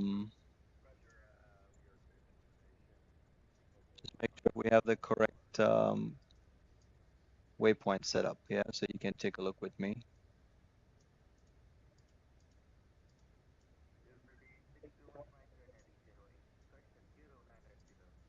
There you go. So you should be able to see both now. Good. So we start our arrival at. Pardon me. We start here at Dakip 7,000 above, which is available. Papa 610 at 5,500 and above. Yep. Papa 613 2,800 and above, which is 613 2,800 above. Yes, that's correct. Next is Papa 609 at 2,500 and above, which is also in here and correct. Papa 608 is next, which is past our intermediate fix. 608 is at 2,300 feet set, followed by Papa 607, 606, 54, and 22. 54 and 22. You notice there's no altitudes there. It's all based on a 3-degree glide path as we arc down. So this looks okay. We're going to go ahead and execute it. And our minimums is dependent on how much we can, how accurate we can be. So that's the difference. Oh, center pumps are empty. We can turn the center pumps off. And let's take a look at the. So that's the difference between an RNAV and RNP approach. An RNP approach specifically requires that you have some sort of navigation performance monitor. Do I fly the max IRL? Yes, I do, and I do not like it. So that's basically the difference between the RNAV and the RNP. The RNP requires that you're able to monitor how you're doing in terms of the navigational accuracy of your performance. And if you can see here on the chart, our arrival has two different minimums published based on how accurate you can be. RMP 0.15, so you're within 0.15 miles left or right of the track, and RMP 0.3. So the more accurate you are, the lower you can actually go. So this is predicated on a few things, like you can't be using, you can't use DME data, like you can't use navigation aids from outside to be able to make your RMP. It needs to be purely based on GPS. You also, the reason we do that is because GPS transmits in altitude, and as you can see, there's some mountains here. What if, not, yeah, and what if you're using radio navigation and some of these mountains cause a deflection on the radio signal, and now the radio signal tells the aircraft you're somewhere where you're not, especially when you're going with navigation accuracies that are at 0.5. These small things do make a difference, so we end up using only GPS. It's not so much a.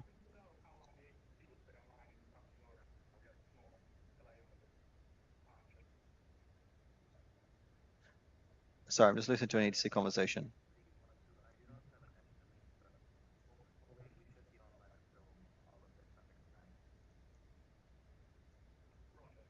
Okay, because we were also delayed, and there was a gentleman up front asking if the ATC will be available for the arrival, and yeah, turns out they will be.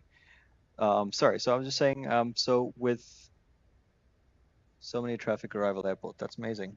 Yeah, so with the amount of accuracy you need, you end up using only the GPS updating, and It's not a big deal here in Indonesia because I don't think there's a lot of GPS jamming. But what could happen is potentially um, not as much GPS coverage. So if you have, I think you need to have at all times 4 satellites or 5, with 3 in use, 2 on backup, something like this. I'm not entirely sure. But your operations at the airline would RAIM check. So basically, it will take a look at the constellation of the satellites and GPS satellites to make sure that at your time of arrival, plus or minus an hour or whatever it's set to, that you will have GPS available for you to be able to make this approach satisfactorily.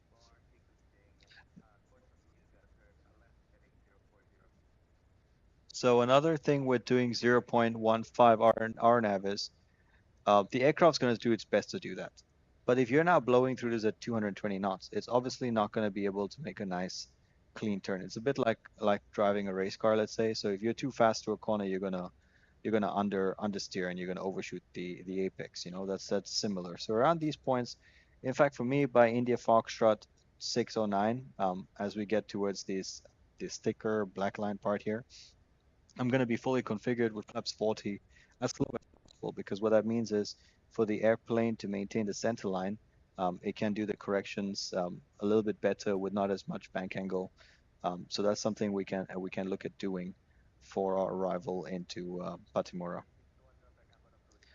or Ambon. Yeah. So that's the idea, and I think it's going to be that we end up using runway 22 with this approach. AR requires, so you need specific authorization. So your crew needs to be trained. Your authority will give you authorization. The crew flying this arrival needs to be authorized, and your aircraft needs to be authorized, all that stuff. So it's quite a lot going on. As you can see here, dual GNSS and IRU required. So IRU is inertial reference unit. It does not say that you can do it on DME because, again, like mountains, what if the DME was based at 3,000 feet, and then as you go below at 2,300, all of a sudden you lose coverage from the DME. It's the stuff like that. Procedure requires RMP 0.3 from initial approach fix until Papa 602. Where is 602? Oh, all the way to the end. So 0.3. Mr. Approach transition to Mr. Approach RMP for lateral guidance must not be initiated prior to the along track position of decision altitude height. Circling not authorized. Obviously, you don't do circling for this runway and then come back and land. So we are going, if we're going to do a missed approach, we will just stop, for example, at 2,300. We'll still follow lateral track. And then once we get to runway 22 right, we'll execute the missed approach. I think that's the cleanest way to do that. Yeah, I mean, why not? Let's try RMP 0.15. And you see the aircraft. Let me show you how we monitor it on the aircraft. There's 2 ways. Here, obviously, you get RMP2, so it tells you it's doing this is the required navigation performance, RMP, and the actual navigation performance is 0.02. For the approach, we're going to manually go ahead and set, it's already set to 0.3, but we're going to set to 0.15, for example. I'll show you what that look like. Oh, sorry, 0.15. And if this 0.02 exceeds 0.15, you get an alert. You can continue until it says unable required nav performance, in which case you need to go around. Another way you can monitor are these scales. You see it's 0.15, the scale has gotten smaller. If I was to do something insane, like say 0.04, you see how the scales get closer? Basically, you as a pink line need to be always within the scale. So that's how we use our speed control for it, and that's basically, oh yeah, that's basically it. So I'm going to delete that, so it goes back to 2, and it'll set 0.3 for the arrival. So that's the RMP discussed, and I think, yeah, we'll try go down to 0.15. Alternatively, the second thing I could do if it's not too busy is do the ILS approach for runway 04, and then we'll do a circle to land, which is also exciting. But we'll do that on the fly. I'm very familiar with it. I've done that a few times. The RMP approach, not so often. So let me set up for the RMP approach. We're gonna set the runway heading 224 as our course because we're not gonna be using any DMEs anyway. At this point, my colleague and I would be flying. We would review our company materials just to make sure that all of the RAIM checks that the company has done are still valid. There's no technical defects on the aircraft that make it unable to perform an RMPAR anymore. So all of that will be done. Will be okay. We're not going to tune an ILS. We're not going to tune a VOR. We don't really need anything. For my descent planning, I will be using a VOR, but it will not be used for the approach. So we'll tune the Ambon VOR, which is 1136. Sorry, let me get that onto the VOR mode, and then we'll go 113.6. The Ambon VOR. 1136. Ambon again. We don't need an ILS. Or what we can do is we can tune 04 ILS, but we'll leave it on standby unless we need it. So the 04 ILS frequency is going to be 1111, and that's set here on standby. 1111 on standby as well. Good. Last thing we need to set up is the minimums. I'm not going to do a brief because I think all of the stuff that we're talking about constitutes a brief anyway. Excuse me. Let me find out what the minimum was again. So we're going to try 015, which will be a minimum of 652. We're going to round it up to 660 because I can't fly to 8 feet accuracy. 660. It's going to take a while to.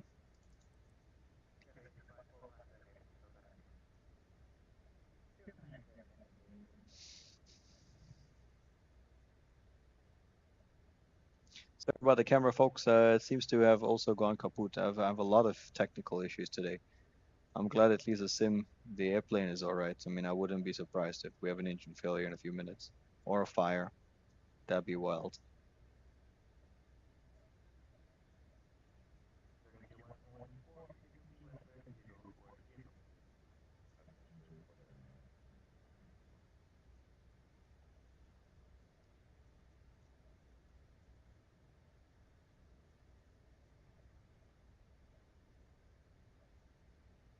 Sorry, it's taking a while to get to set the minimums. I'm using my scroll wheel. It takes a decent amount of time. I think I said 660 or 670. Let's take a look. I said 660, 652 rounded up, 660. And you can use, yeah, so we both got the same. Altimeter 1010 is pre-selected. I'll switch you to 1010 already.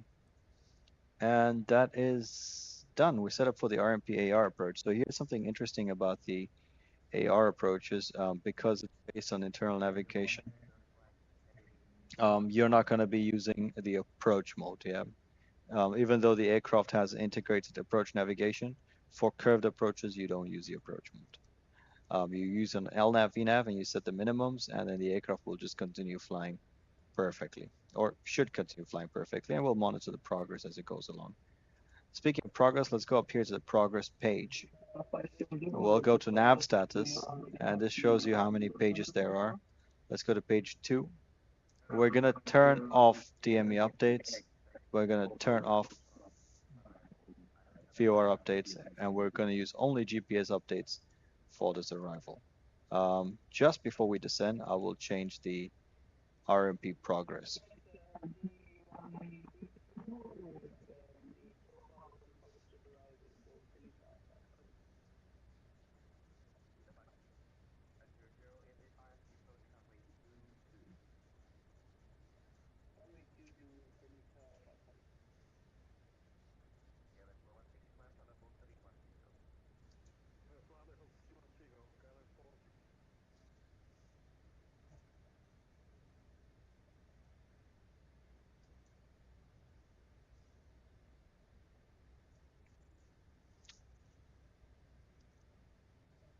All right, so approach brief, everything's done. I'm just going to go ahead and set up for the rest. I'll bring you guys back up to VPT, which I had a quick look at.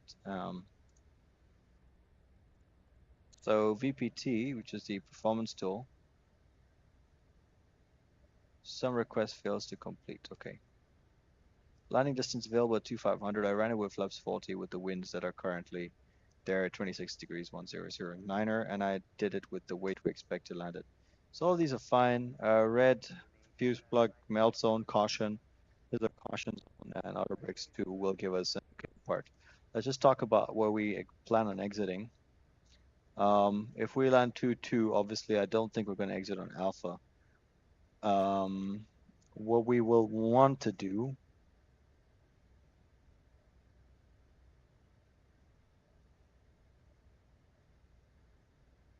okay, what's a good way to do this to minimize our time on the runway? I don't think it's possible for us to slam it on and get off at alpha. Very unlikely. It seems that there's only one way in and out, only alpha. So as soon as we get in, we're gonna get to a gate and then shut down and leave VATSIM just so other people can land.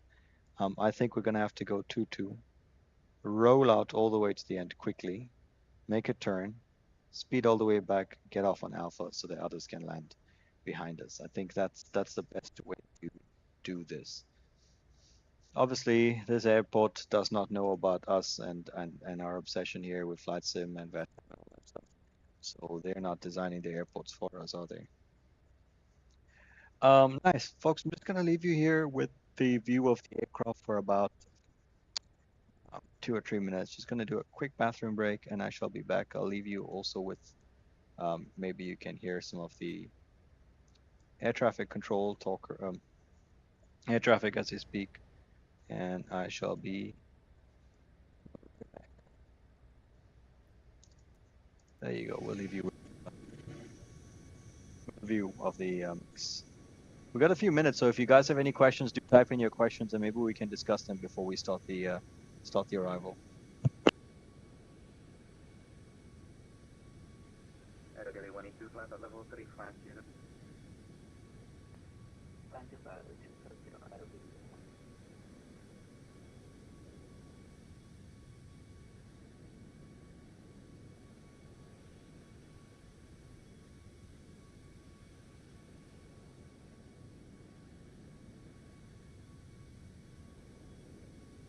Landing 325, question 2454, right there, heading 090. Heading 090, alignment.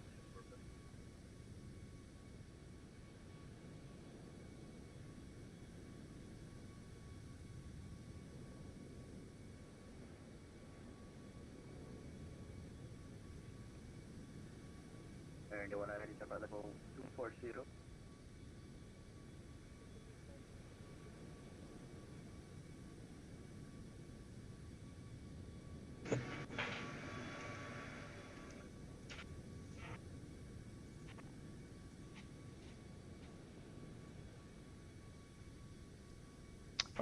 All right, folks, I'm back. Back into the flight deck. Okay, let's see if we've got any questions from the audience. Vita 500, request 2 minutes out of cockpit. No questions from the audience. All right. Report back. Report back 500.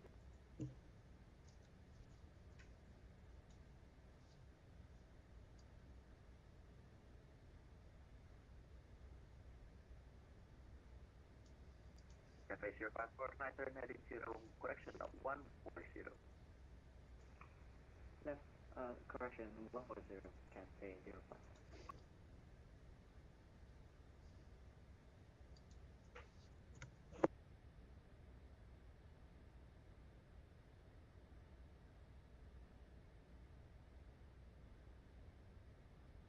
Radar grid, Walker 4025, passing 4,000 feet. Walker 4025, with your hello, flight level 240.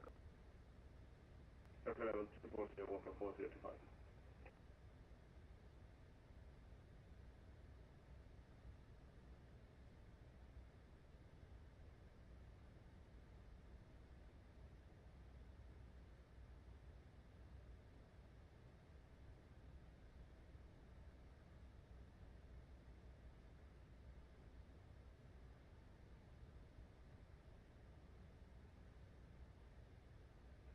India 100 contact, Ambon approach 121.0. Contacting Ambon advice 121.0, providing with Okay.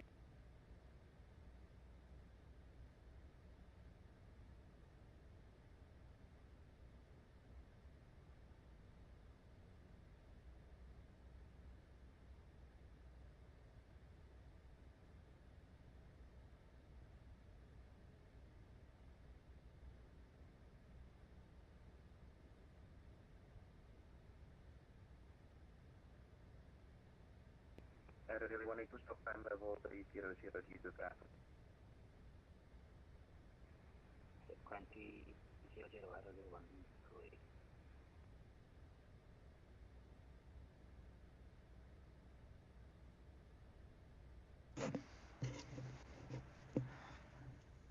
Inter 120, turn right heading 090. Flight 090, line enter 120. Roger, line enter 600.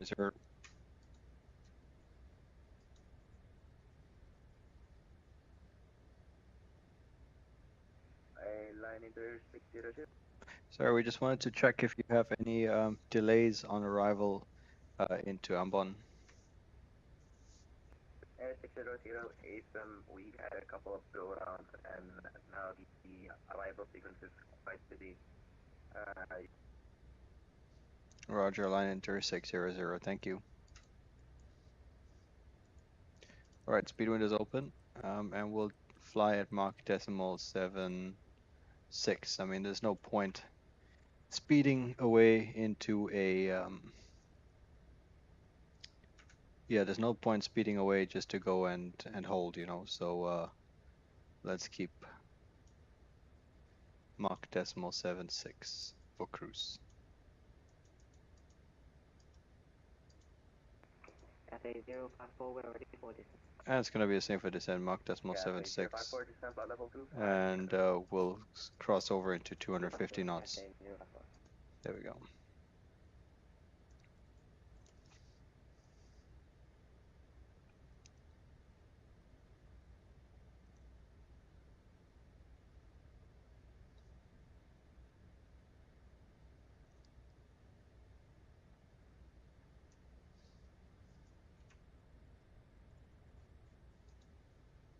Okay, so obviously people are now holding.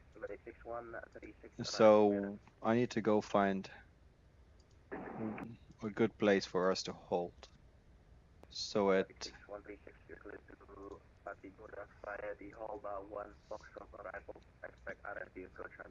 there are holes available at Dakip, Endless and Gupir. So Dakip is initial approach fix, Endless is the initial approach fix from the northwest, and Gupir is from the east. So for us, probably Dakip, but I'm just wondering if maybe there's a better place to hold. Somewhere else, somewhere closer. I would love to hold at Audrey, away from everybody else, you know. I think it gives us a little bit more space to hold here. Or, you know, maybe they have a stack going on at Dakip, so then we can watch everybody else on the approach from outside. It's gonna be, can be fun. Yeah, let's take a look. Let's see what we end up getting. Heading 130 and descent 2000. So here's a cool thing I just realized. This is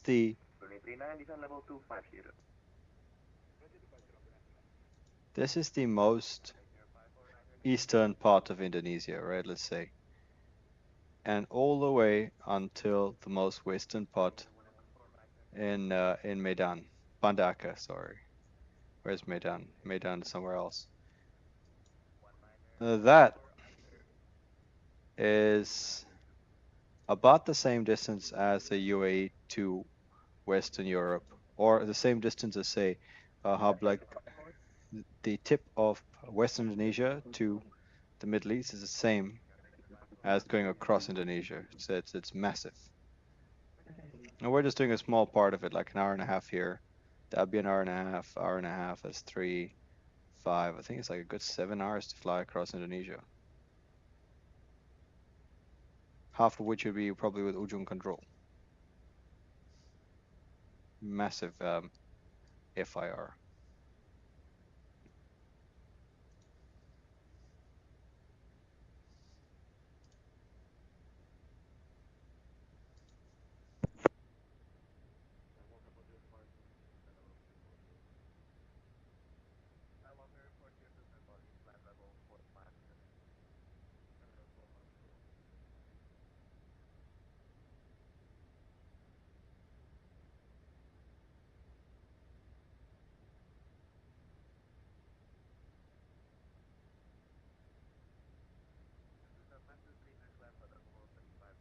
Speed window closed.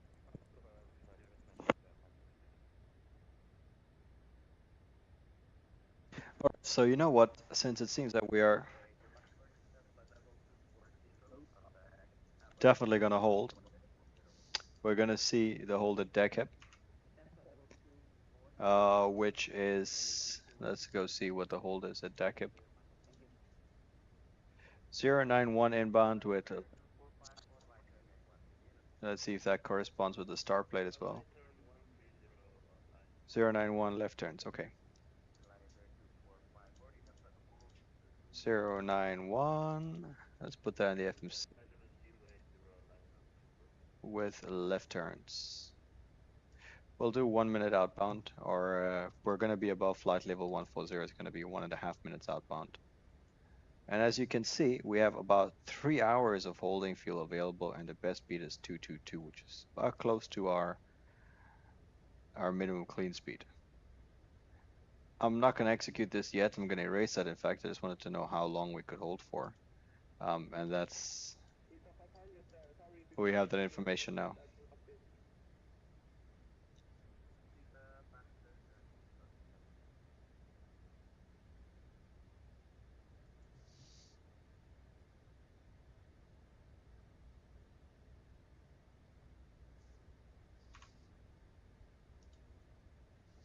All right, let's slow down even more. Let's change over into IAS and let's do 250 knots.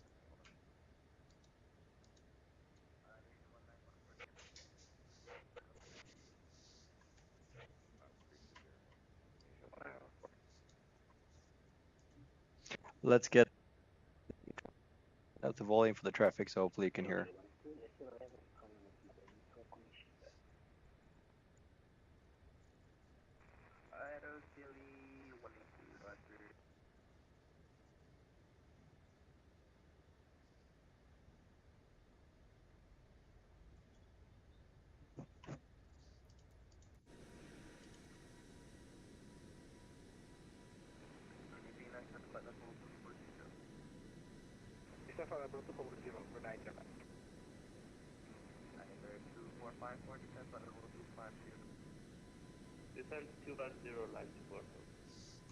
You know what? Maybe the max 8 look all that bad. Send 270 and right, again, heading.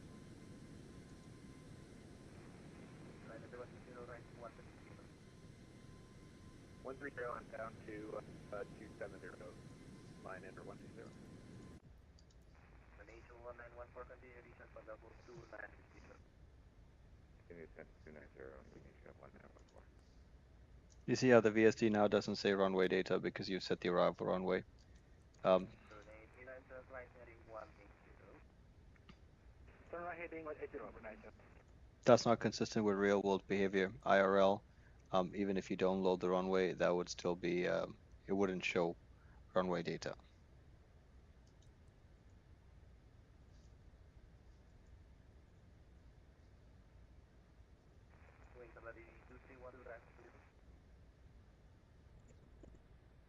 Wing the line 2312, go ahead.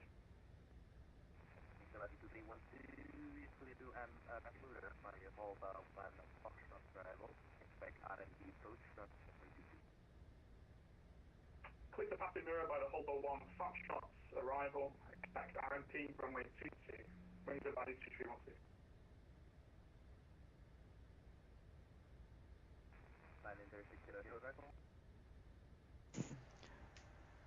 Go for line enter 600.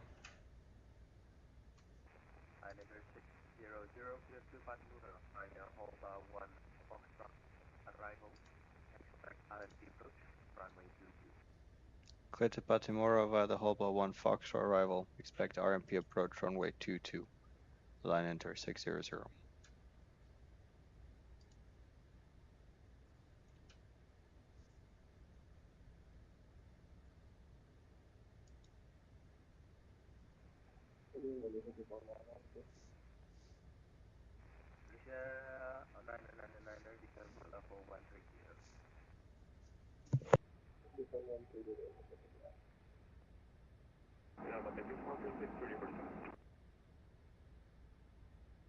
Batik 3136 descend flight level 300. Then 300. Aero Delhi 182 flight level 350. 25 350 Aero Delhi 182. Brunei 39 contact Ambon approach 121.0. Approach 121.0, Brunei 29. Thank you, sir. Good night. Alright, Indonesia 1914, right turn heading 130. Right turn 130, Indonesia 114. Uninter 2454, descent flight level 240. Descent flight level 240, Indonesia 245.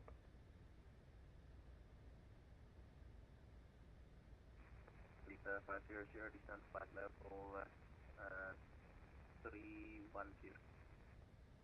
Descent flight level 310, Lisa 500.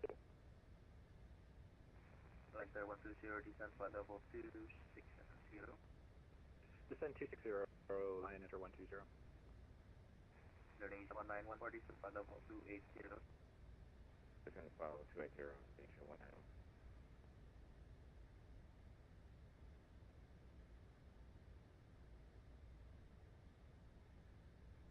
I suspect that we're probably going above. We're gonna go there and hold anyway. We might as well be a little bit more conservative on the fuel. Speaking of, let's take a look at our present weight. We are at 70 tons at the moment. So we need to lose another 700 kilos. At the moment, we're at 6.5. With the full arrival in, we should touch down with 5.8, which is exactly 700 less than it is now. So we should touch down at exactly maximum landing weight. Let's go ahead and set the flaps in the approach as we had discussed. Throttle brakes 2, flaps 40, and we'll use full reverses on landing. Oh, let's hope that my bindings still exist. Okay, if not, we'll jump on the auto brake. We'll jump.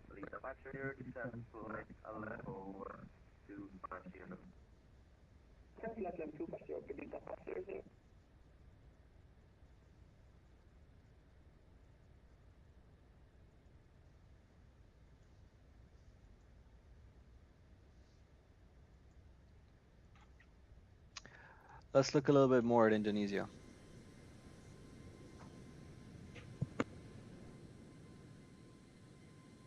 As you can see, there's a lot of water here.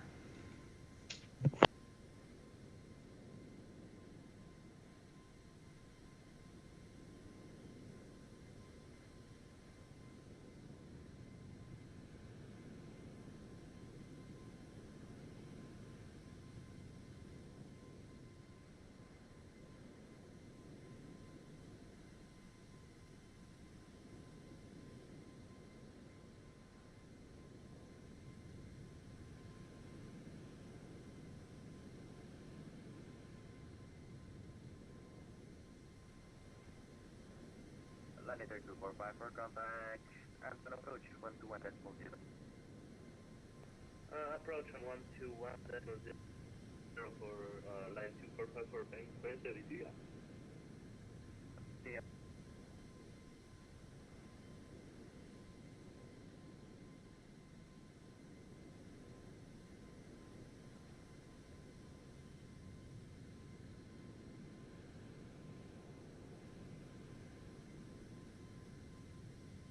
Line enter 120, descent flight level 240, and turn right, heading 180. Right 180 and out of 240, line enter 120. Indonesia 1914, down to flight level 260. I down to 260, Indonesia 114. That's 61360, stand flight level 280. 280,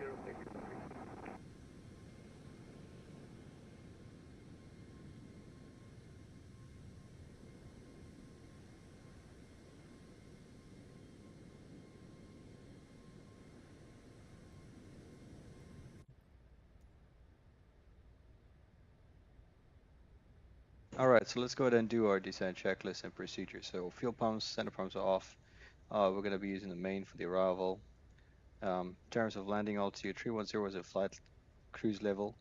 100 landing altitude set. You see the iFly keeps resetting it. There's something in the FMC I can change to make it not reset it, but either way, 150 doesn't really change much, but I like just following my procedures.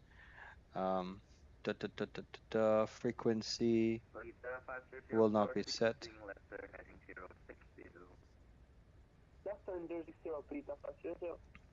Inbound calls 224, minimum 660 set, flap set, auto brake set, and let's check recall one more time.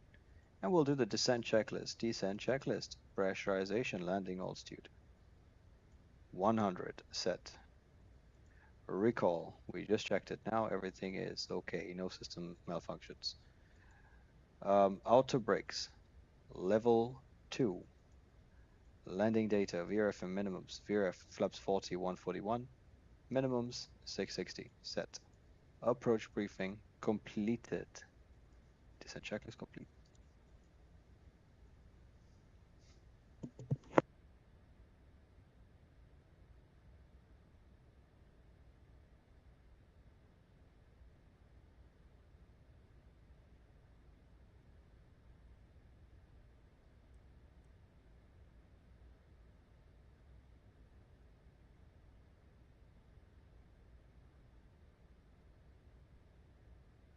So my plan here is at Holba, I'm going to check with the air traffic controller if we're expecting any holding or if it's going to be radar vectors. If it's going to be radar vectors, I'll come.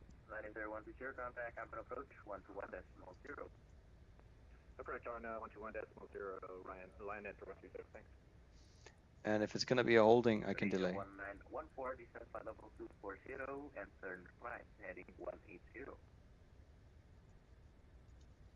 Alright, we got heading down to flight level 240. What was that heading? 1914, heading 180. Heading 180 down to flight level 240 for Indonesia 1914. Batik 611, correction, Batik 6136, left turn heading 060. 060 left. All right, here we are getting to the island. Looks nice. I get the impression that there's going to be some fantastic beaches here, and not tourists, like a version of Bali, maybe.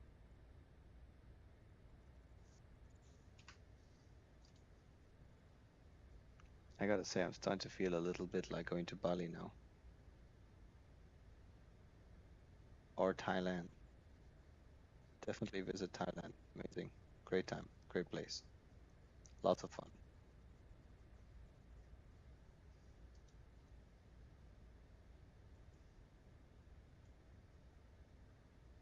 Roger, control line enter 600. And enter 600. Yes, just checking for arrival information, for delay information. Are we expecting holding or radar vectors?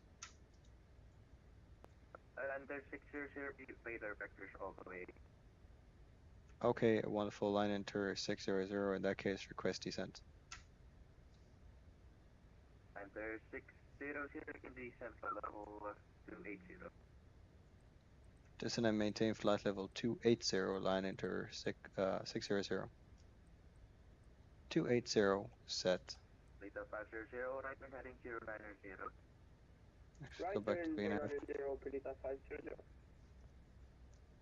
And let's actually no, I didn't do that right. 280. 6136, descend flight level 260.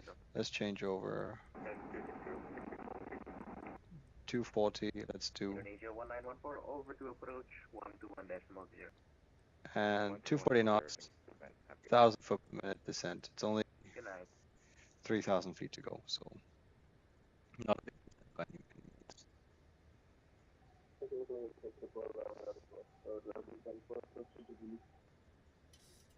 Indonesian 999er, I do not cover Delhi, monitor advisory 122.8.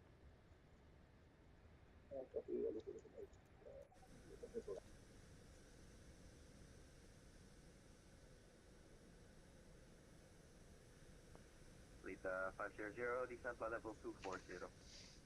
Descent flight level 240, please. Definitely. Lita 500. Pattern here on the airplane.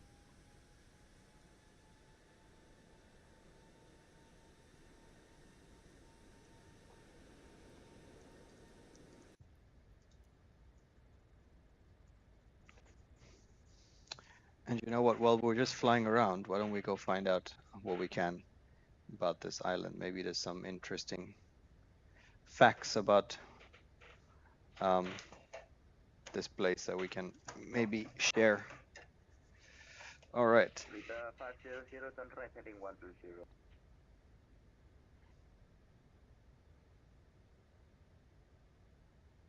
Charge again, please. Lita 500, right turn heading 120. Right 120, please. 500.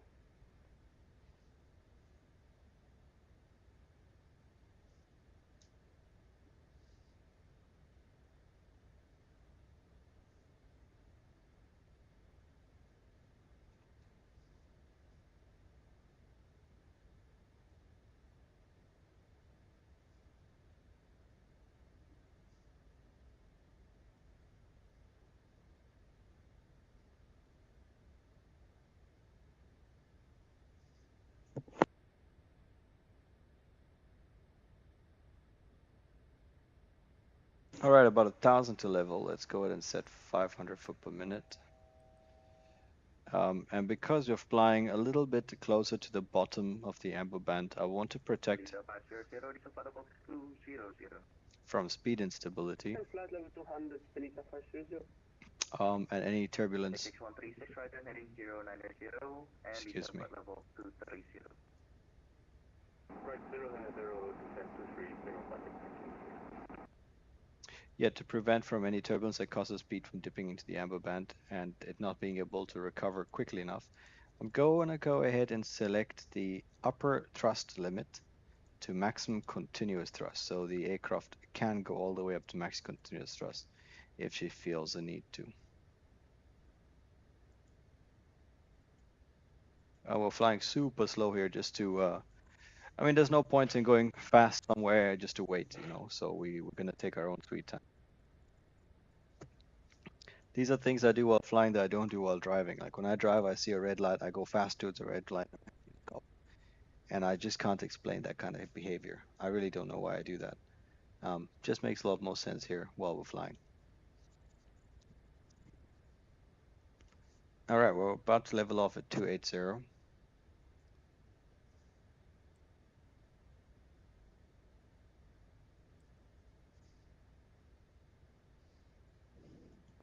Line enter 600, descent flight level 250. Continue descent level 250, line enter 600. All right, we're clear down to 250. Lita 500, right turn heading 180. Right 180, Lita 500. That's 1,000 foot per minute. We're about 70 miles from Papa Mike. 136, right turn heading 140. Right 140, traffic 600. 70 miles from Papa Mike Alpha, which is the VOR.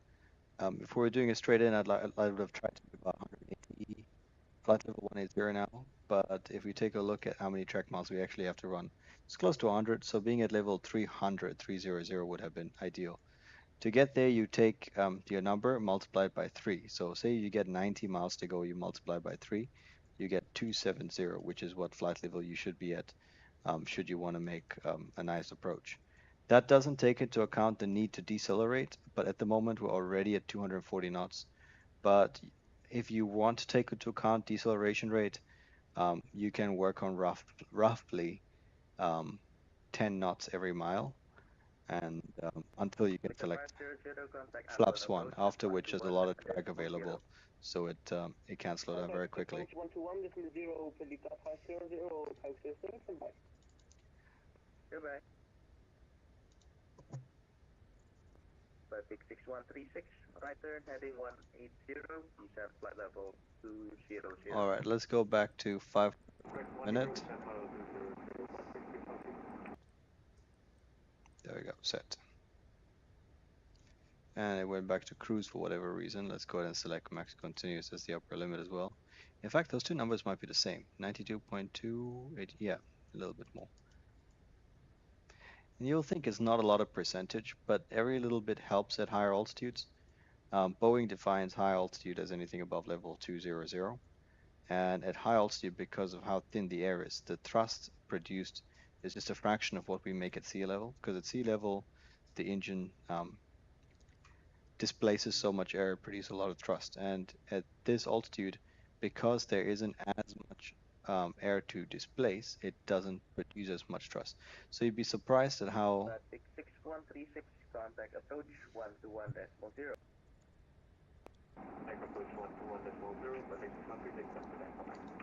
So if I was to demonstrate to you at say 5,000 feet, putting the thrust on idle, bringing it all the way to the amber band, you'll see that I can still maintain my pitch and recover solely based on engine power.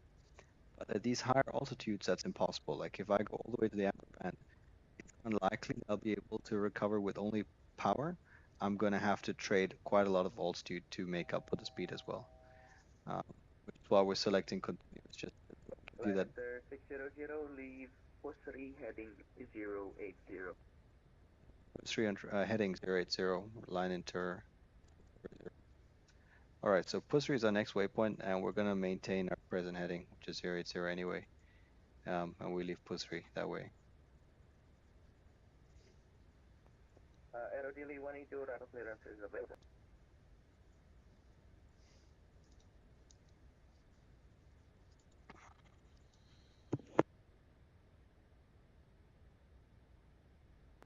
Aero delay 182.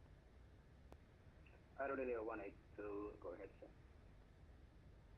Aero delay 182, clear to Patimura, Payadi Hall, 1 of Foxtrot arrival. Expect RND approach, runway 22. Clear to arrival, Albo 1 Foxtrot, RND 2, runway 22, Aero delay 182.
All right, all told, MCP speed LNAV, we're just waiting now for further descent, I guess. I think I'm going to end up forgetting to set the heading.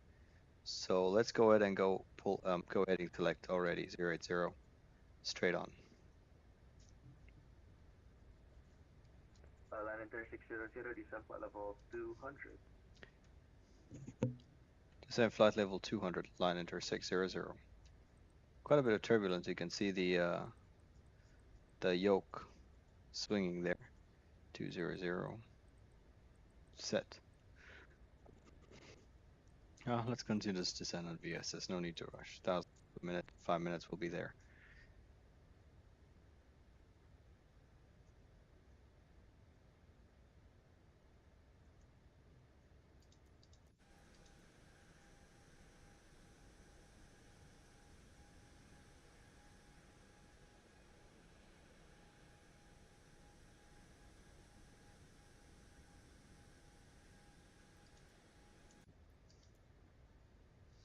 Okay, let's get them to seatbelts.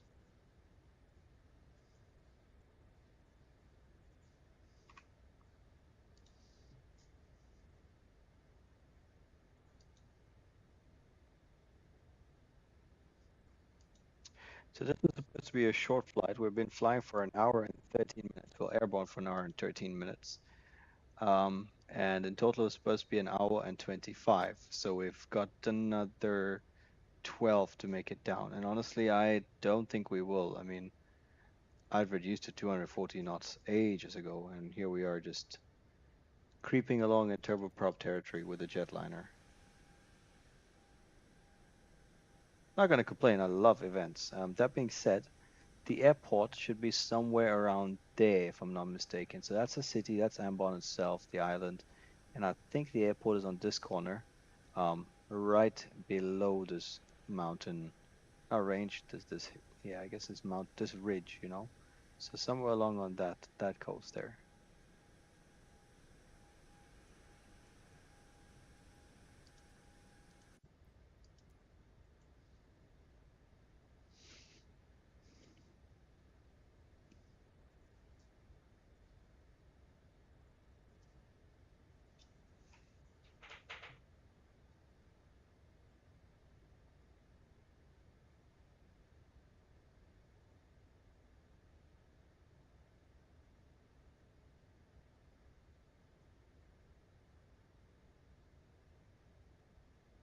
Wait, 72312, leave, push 3 heading 080.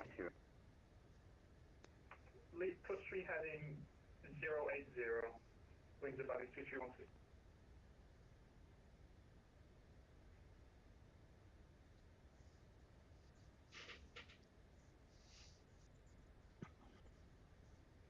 Line enter 600, and right heading 090. Right turn heading 090, line enter 600.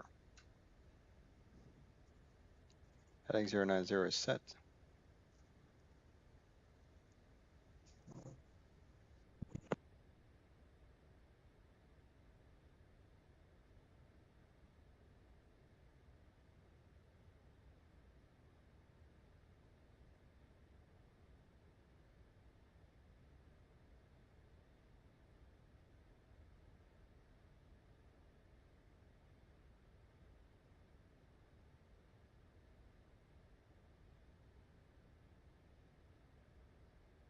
Wings about 2312 is approaching top of the descent.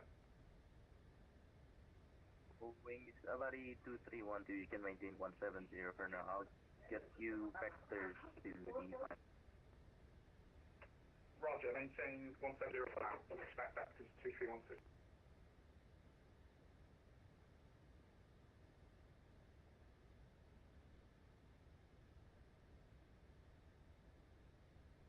All right, so maybe I was wrong. Maybe we 5 miles. Let's go take a look at what it looks like from up here. Ah, there it is. There's the airport. Looks pretty nice. Don't yet see anybody on the approach, on the arrival.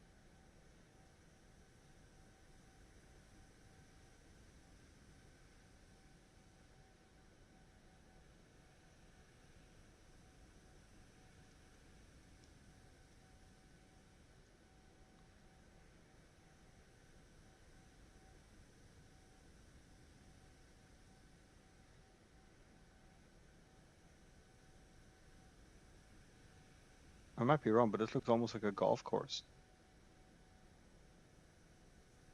There's somebody taxiing in, which means the runway should be clear for someone to arrive.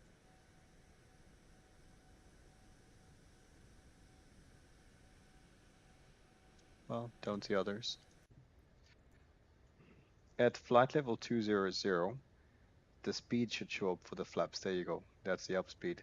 Alt acquire, and I think we can even slow down further. We can go to the hold speed of 222, which is set. Is that still the hold speed?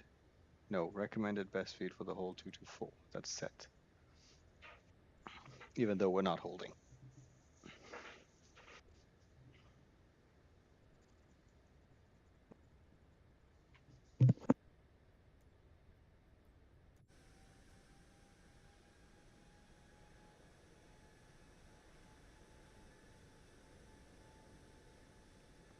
Line enter 600, right turn heading 150.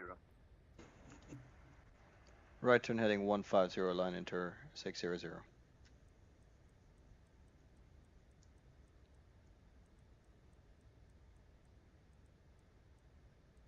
Setting 150 set.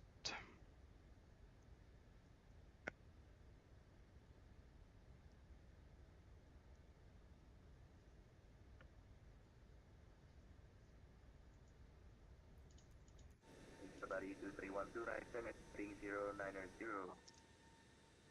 Right, 090, wind Sabari 69.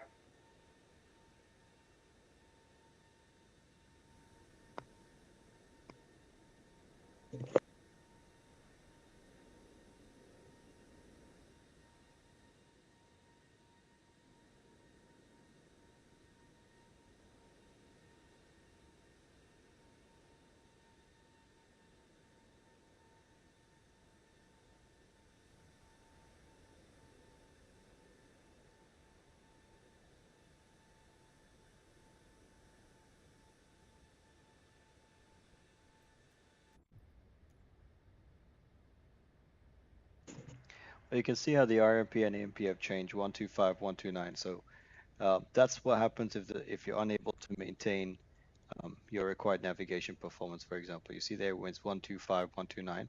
So you require navigation performance 125, but it was only able to do 129. It's gone amber. It did go amber there for a second because it saw us flying past the final approach area, so probably thought we were starting, and it seems that that's exactly what's happened. So all of DACIB and stuff have just gone out now, so I'll have to reload the approach once we get turned back, because we're not exactly permitted to fly direct to points on an arc, because then it removes the arc. Let me show you. If I said direct Papa Papa 613, 600, right turn heading 180. right turn heading 180, line enter 600. So the right turn heading 180, it's set again. So it deletes the arc, as you see. So we're not allowed to go direct to points on an RMP approach. You see, it resequenced itself, which is it's not something I've really noticed on a 737. So what we're gonna have to do is, when we're clear to a waypoint, we're gonna have to reselect the full arrival, just so that all the arcs are in as well. Line enter 600, you can contact approach 121.0. Approach 121.0, line enter 600. Thanks very much. Bye bye.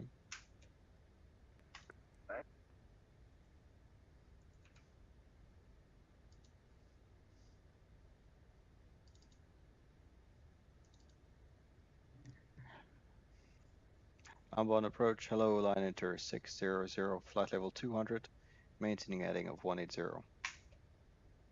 Enter 600, hello, descend flight level 130. Descend and maintain level 130, line enter 600. Okay. That's level change it. Turn right heading 360. 130 set. Retard MCB speed. 0,000 feet, right heading 360 for Lita 530. Indonesia 114, descend 7,000 feet.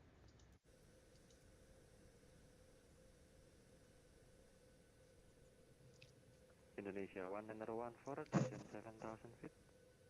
7,000 feet, Indonesia 104. Ambon somewhere there, we're going away from it now. Brunei trainer confirm after the keep is Papa Papa 610 and then 613. Affirm, Brunei General. Brunei trainer Roger, report leaving the keep. Report leaving the keep, Brunei General. Indonesia 1914 proceed direct the keep. Direct to Dakip for Indonesia 194. Air India 19 turn right heading 3 to correction 330. Turning right 330. Okay, MCP speed VS. And let's go back to 1,000 per minute. Does not sound like we're gonna go soon, but thought maybe it might be wise to lose a couple thousand feet quickly. Delta Alpha 00, just to confirm, it's the QNH 1009. Delta 500 Alpha 1009. Roger, 500.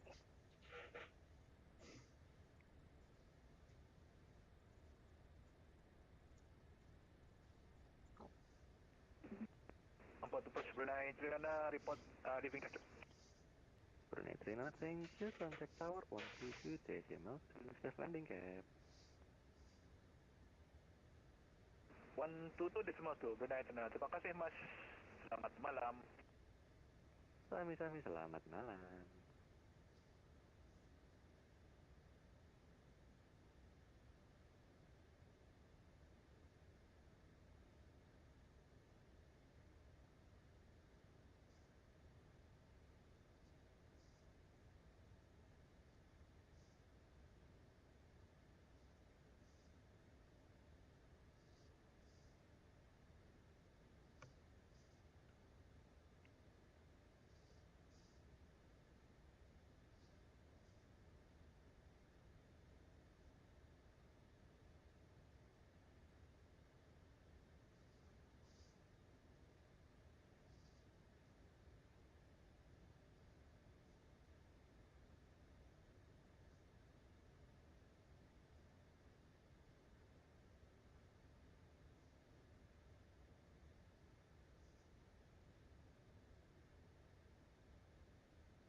Oh, I got the wrong way for a while now.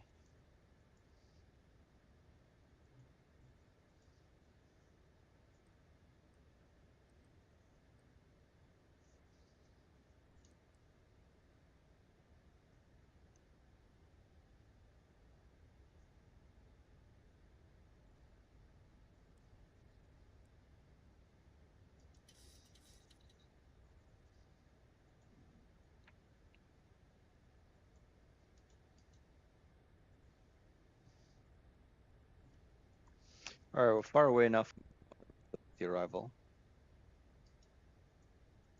RNAV 22, technically RMP, DACIP transition, and that's good enough. Let's execute that. And she still has me going back to Papa Papa 6, which is not quite right. So it's doing its, if for whatever reason it's trying to bring me back on the stop place. 6136, turn right heading 360. My gosh. Right heading 360, copy. Line enter 60, turn right heading 270. Right heading 270, line enter 600. Indonesia 1914, clear for the RNG 270 set. 22, report leaving the keep. Alright, third RP approach for leaving Dakip for Indonesia 10.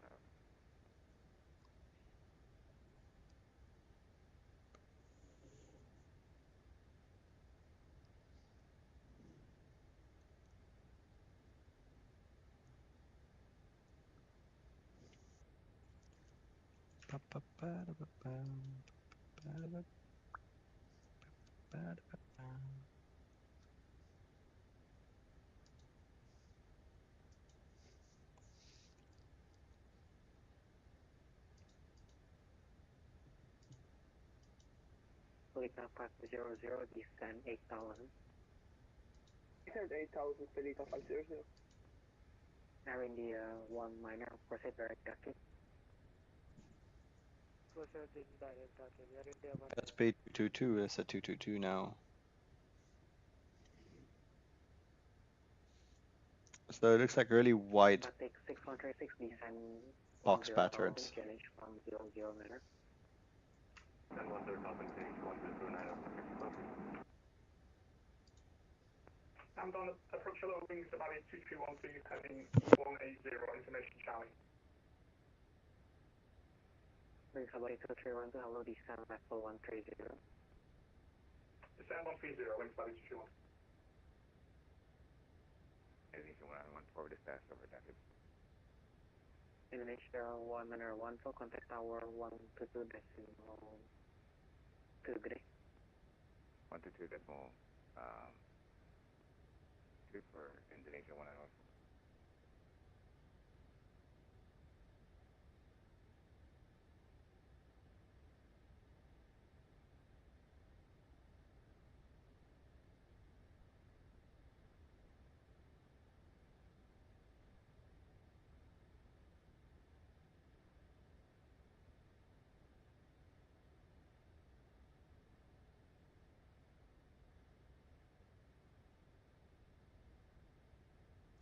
I'll go and pre-select that 1222 will probably be my next frequency with Ambon Tower.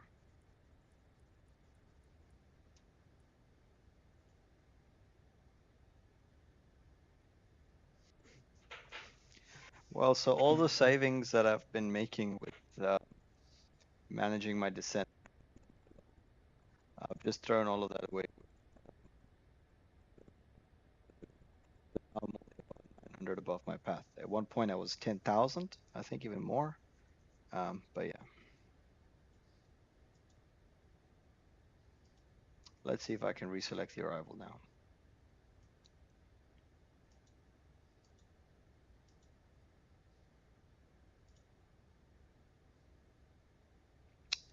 At least this time it's pop up a 610 that your sequences to. We can maybe cheat a little. Let's go AAA, execute AAA, and then we can select an arrival.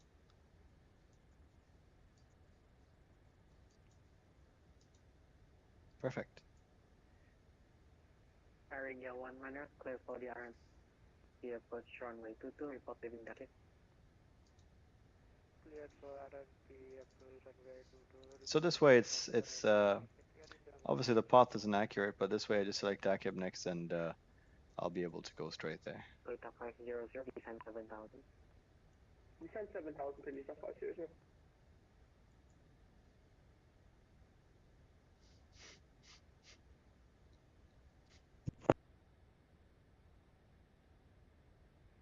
Batik 6136, turn right, heading 010.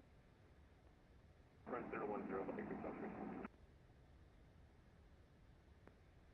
Pelita 500, proceed direct Dakar. Proceed direct Dakar, Pelita 500.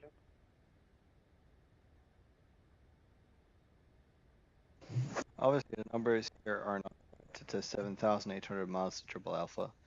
Maybe it is, but the reason I select Triple Alpha is just because miss something. You can select whatever arbitrary, but this is just a way to force a discontinuity. Batik 6136, continue descend 8,000 feet. And 8,000, Batik 613. Line enter 600, descend 10,000 feet, QNH 100 minor. Descend 10,000 feet, altimeter 1009er. Line enter 600.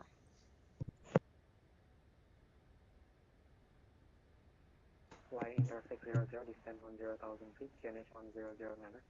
Sorry, descend 10,000 feet, QNH 1009er. Line enter 600. Sorry, I read that back to the wrong person. 10,000 set, 1009er pre-selected, and we'll continue at 500 foot per minute.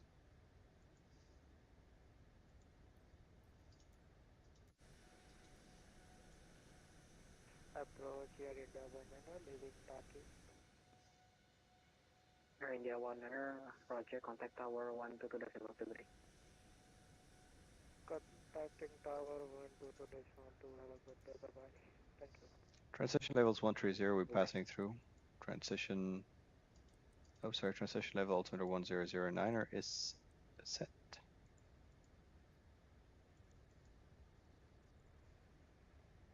Wings Abadi 2312, turn right 270. Right 270, wings about 2312.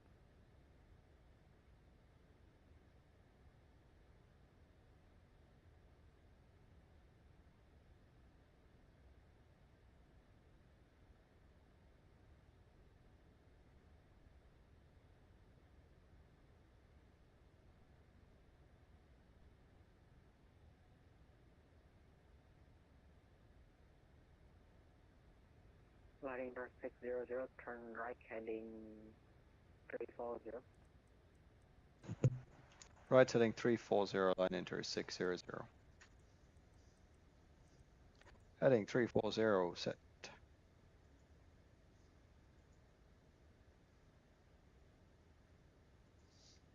Not turbulent anymore, I'll turn the belts off. Let's let our passengers use the washroom, the toilets, because they've been patient with me. They've been here for a while.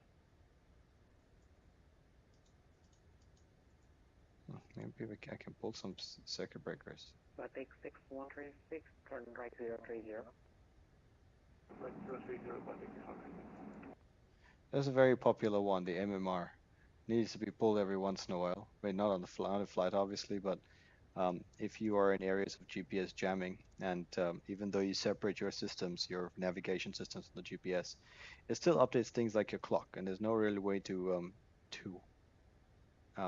disconnect GPS times from your clock. And the problem with that is some of your Batik 6136, continue descent 7000. 7000, Batik 600. so the controller pilot. Data 500, clear for the RMP approach runway 22, report leaving Dakit. Clear to RMP runway 22, report inbound Taki, Delta 500. Data 500, negative, report leaving Dakit. Report leaving Taki 500. Right, so some of the controller pilot. Line inter 600, continue descent 8000. Continue descent to 8,000 feet, line enter 600. 8,000 set. Wings Abadi 2312, descend 9000. Please QNH 1. 9000, wings about 2312. So depending on, say, you have the wrong time and you try to send CPDLC messages or receive ACARS messages, the system essentially inhibits the message because it sees as a mismatch between times that it's being told and the times that the CPDLC is saying that the messages were sent and received it. So things like that don't necessarily work. I don't want to say it's common. 25. I don't know if it's 1945 or 2045. From maintaining 7000. So incorrect. So sometimes you want to clear that before a flight. So you end up pulling the MMR circuit breakers on both sides, MMR, and then sometimes you have to go down to the wheel well, which is somewhere inside underneath the flight deck, and resetting computers. Proceed direct to Dakit. Dakit, Batik 600.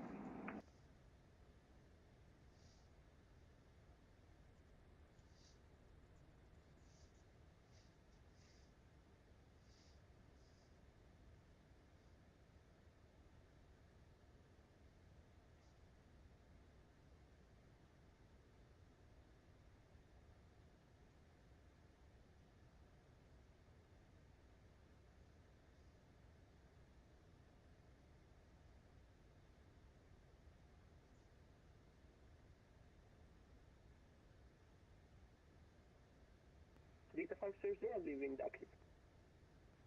Beta 500, thank you. Contact tower 12.2. Contact tower 122.2, Delta 500, 500, come back. Bye-bye.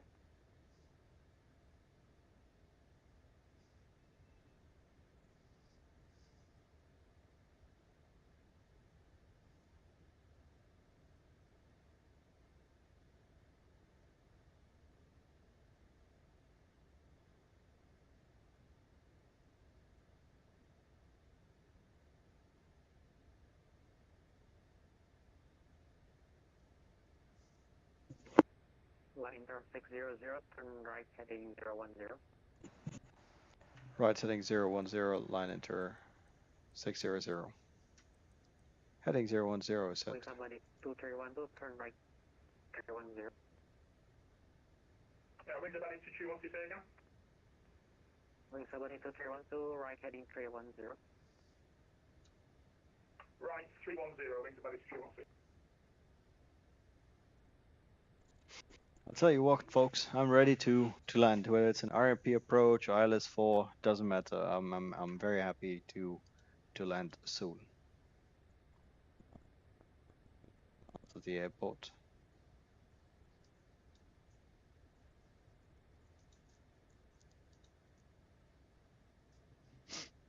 I think part of the frustration with having to do these kind of holdings is because you don't know the volume of traffic in and around. Let's turn this on, and we can take a look and see where the traffic is and who they are and what's going on. I forget how to do that. I think it's here. Live traffic. And active ATC. Good. So you can see there's a couple of guys here. Batik 6136 is an A320 at 7,000 feet. So I guess they're going next.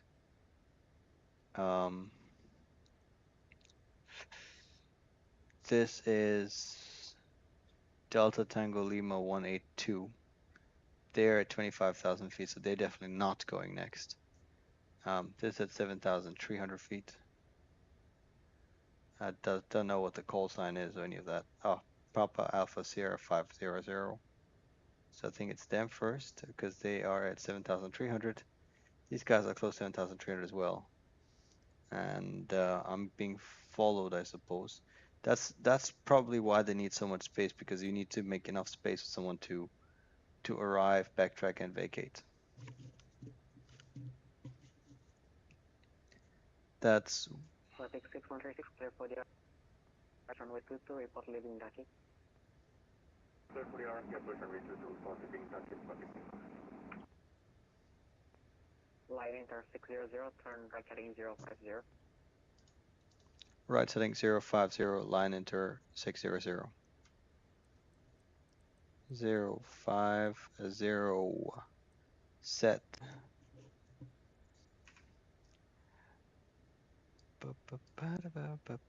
By the looks of it, it looks like Air India 9 has gone around again. Or when I say again, maybe it's the first time. Let's see. Air India 9, 5,700 feet at a ground speed of 190. Possible go around. And I know I'm being brought in sort of this way towards the Ambon, sorry, and then right. And I don't know what's going to happen with Air India, but I suppose. Air India 1 minor, are you with me? Yep, missed approach. Missed approach for Air India 19er. Line enter 600, descend 7,000, proceed direct Daki. Descend 7,000, proceed direct Dakit, line enter 600. Alright, 7,000 is set. We're going direct to Dakit, executed on LNAV. Contact tower 122.2 gray. I'll reselect the back on top. Air India 1 minor approach. Air India 19er, go ahead. And Air India 1 minor, turn left heading 130. Oh, sorry, it's the rest of 10,000. Let's do the rest of it. And approach checklist, altimeter 1009er. 2312, turn right 360. Right 360, wing somebody 2212. And Air India 1 minor, maintaining 8,000 feet. Maintain 8,000 feet.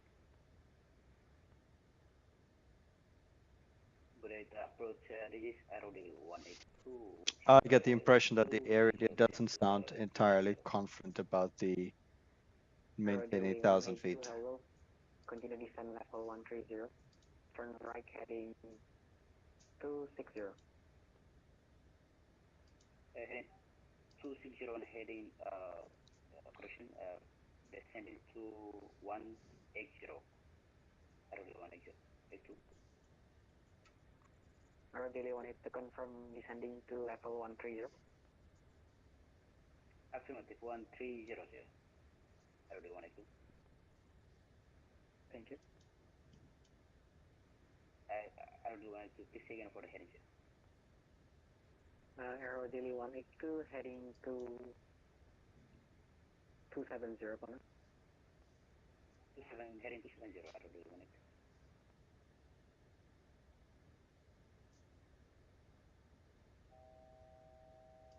Checked 1000 to level.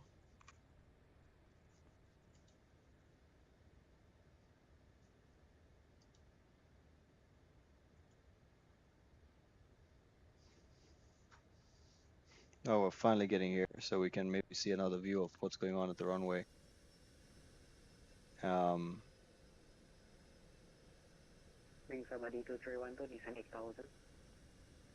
Descend 8000, wings about 2212. So there is like a cloud layer now. I think it's okay, so we're gonna go underneath and we'll be okay.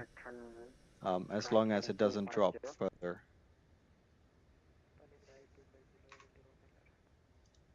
Let's get the latest ATIS again. Light rain is being reported now, scattered at 1,700. 9,000 meters visibility. For the approach, we should have checked this, but it was a great day, so I didn't really bother. We need 3,200 meters of visibility. Wings about 2312, proceed direct Dakip. Direct Dakip, wings about 2212.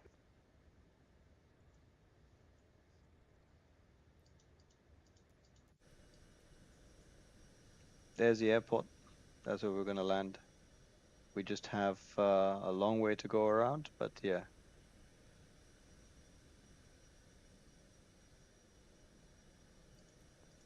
Line 600, clear for the RMP approach runway 22, report leaving Dakip. Cleared RMP approach runway 22, report leaving Dakip. Line enter 600. Okay, so we're clear for the RMP approach. So I'm gonna go do a couple things now. Cruise altitude 7,000 feet. I'm gonna execute that. Continue left on 300. Left 300, right your neck. Radio 1 confirm, are you ready for the approach runway 22 transition Dakip? Ready for approach, transition Dakip, runway 22. Select VNAV, FMC speed VNAV path. Clear for the approach. I'm gonna go ahead and set all the way down to our minimums. 660, I'll set 700. And then I'll pull speed, and I'll manage the speed myself. Up speed is set. Commencing RMPAR. Oh, and let me just modify this to 0.15. Progress page 0.15. And 125 vertical RMP. FMC speed VNAV path. As you can see, she's doing a nice gentle descent. Level 200, heading 090. We'll monitor with VST. Maintain present heading. Maintain present heading, South Fastest in Wings about 2312, descend 7000. Descend 7000, wings about 2212. Over flaps 1. India 1 minor, turn right. Flap 1 speed set. 340.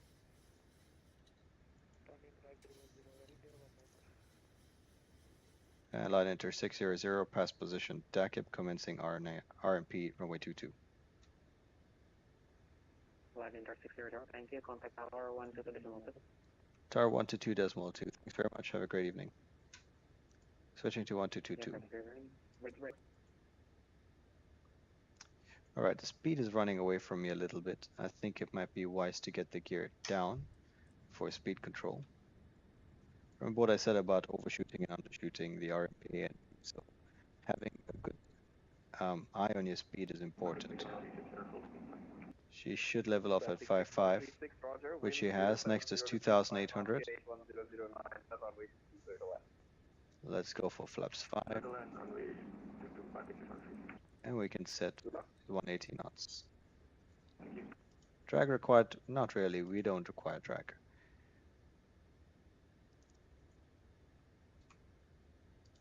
Hi, Ambon Tower, line enter 600 on the RMP runway 22. We're inbound. Line enter 600, Fatima Tower, hello, no worries. Continue approach runway 22, NH 1009. Continue approach runway 22, line enter 600. Right, we continue the approach. And line enter 600, expect to vacate on Alpha, report when you have the field inside.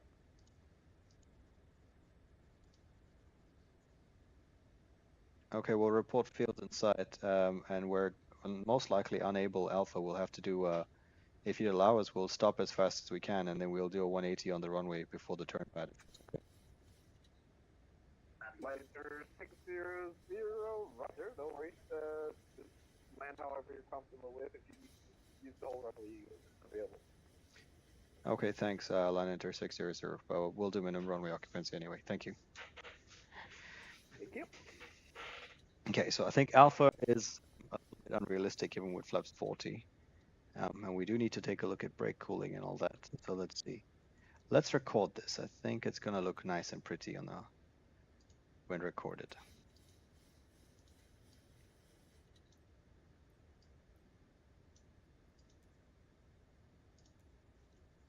So here we are coming over the town.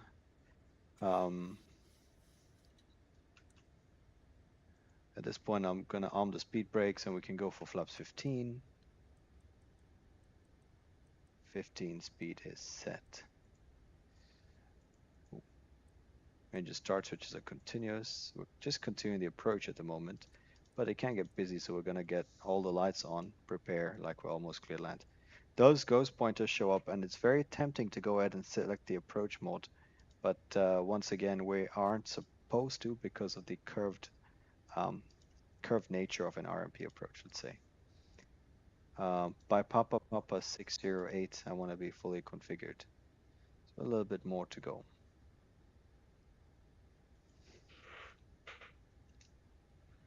You can see how I monitor the approach. You see you see how we are overshooting the path a little bit. The path is off to the left. What the speed control will do now. If you were too fast, you'd be doing a crazy bank angle like 25 degrees to try and make this turn. But as of now, I think we've got a good handle on it. 28, 25, good on the speed. 11 miles to go. At this point, I'm going to go ahead for flaps 25. We'll reduce the thrust further. And we'll set the final approach track for the runway 224. Tower wings about 2312 inbound, Papa 610 and EG2. Wings about 2312, Patibura Tower, hello. Continue approach runway 22, NH 1009. And finally, flaps 40. We are plus 5, 146 is set.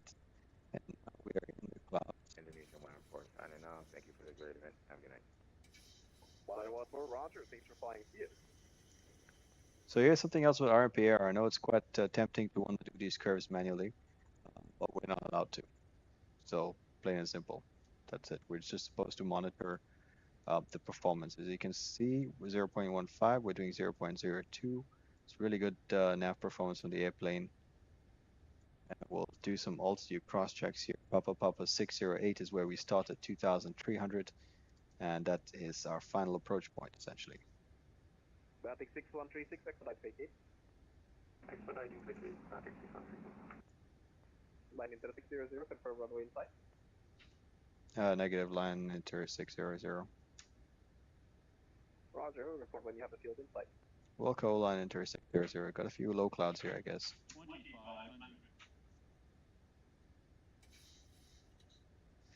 Right, I need to call field in sight when I see it. I think that's it there, but I'm not going to say yes until I know for sure.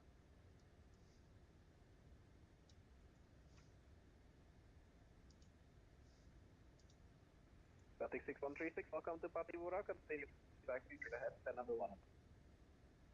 With number 1, but taxi on 36. Thank you. Good night. Thank you. Good night. Line inter 600, wind 070 degree 5 knots, gauge on 009 or runway 22, clear land. Clear land, runway 22, line inter 600. Pretty sure that's the airfield, but let's see. So at the end, I'm glad we went for the lower minima because in the rain, it's not great. Just want to see. Yep, that's the terminal. Okay, and the airport's inside line inter 600. Line inter 600, roger. Thank you. All right, heading towards the mountains. We may get a false GPWS warning, but we're visual and we'll maneuver accordingly.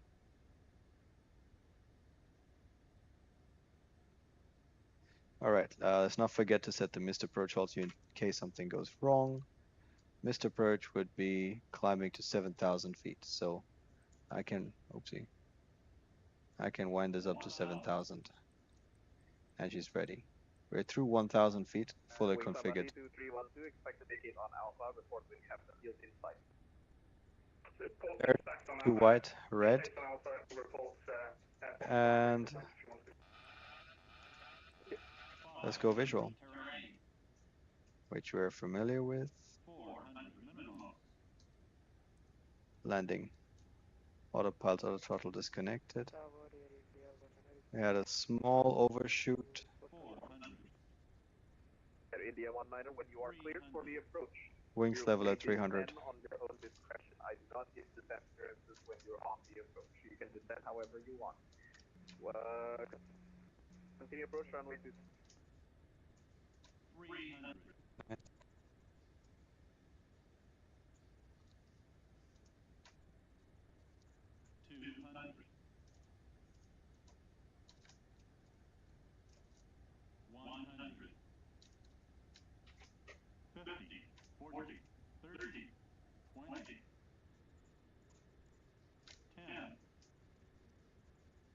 Come on.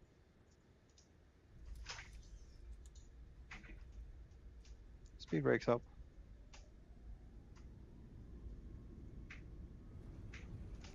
First is normal. Manual braking.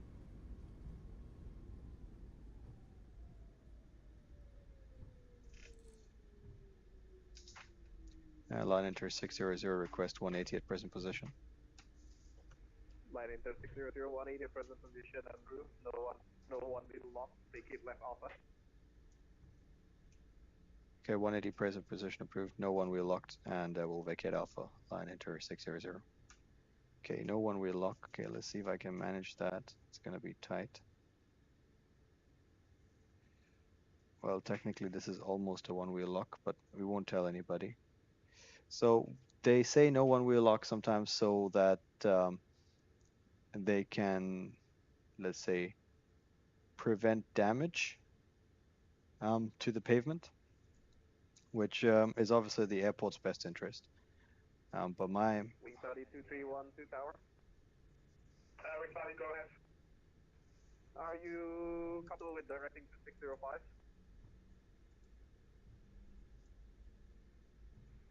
Roger. Can I have that to 607 actually? Wings 2312. 2312, Roger. Can you direct to 605? Roger, yeah. 605. All right, we'll exit here. 2312, thank you. Proceed direct Papa 605. Direct Papa 605, wings 2312. Line inter 600, welcome to Batimura. After vacating, straight ahead, stand number 2. After vacating, straight ahead, stand number 2, line inter 600. Thank you. Great flight, thanks for coming.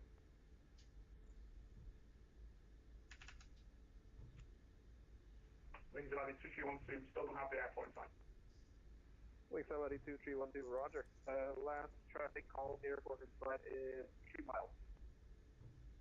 Roger, 3 miles, 2312.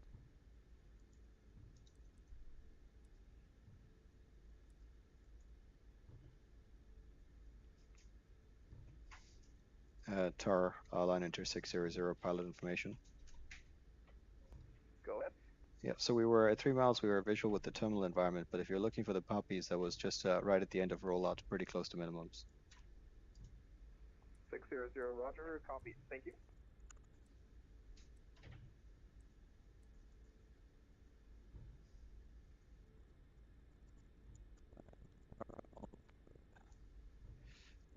Got the APU, so we have it ready. And probe heat.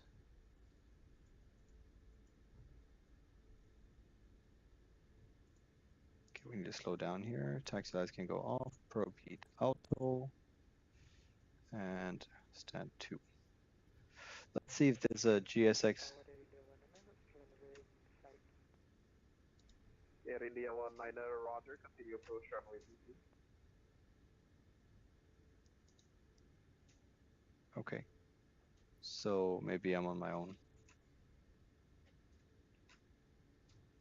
All right, tell you what.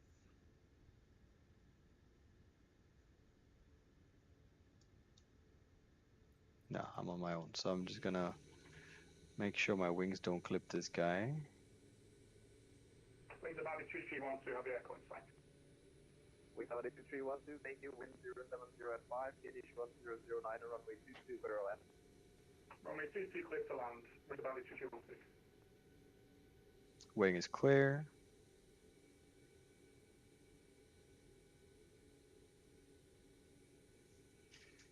And full stop. Parking brake set. APU is available on bus, APU is on bus, and we'll shut down both these engines.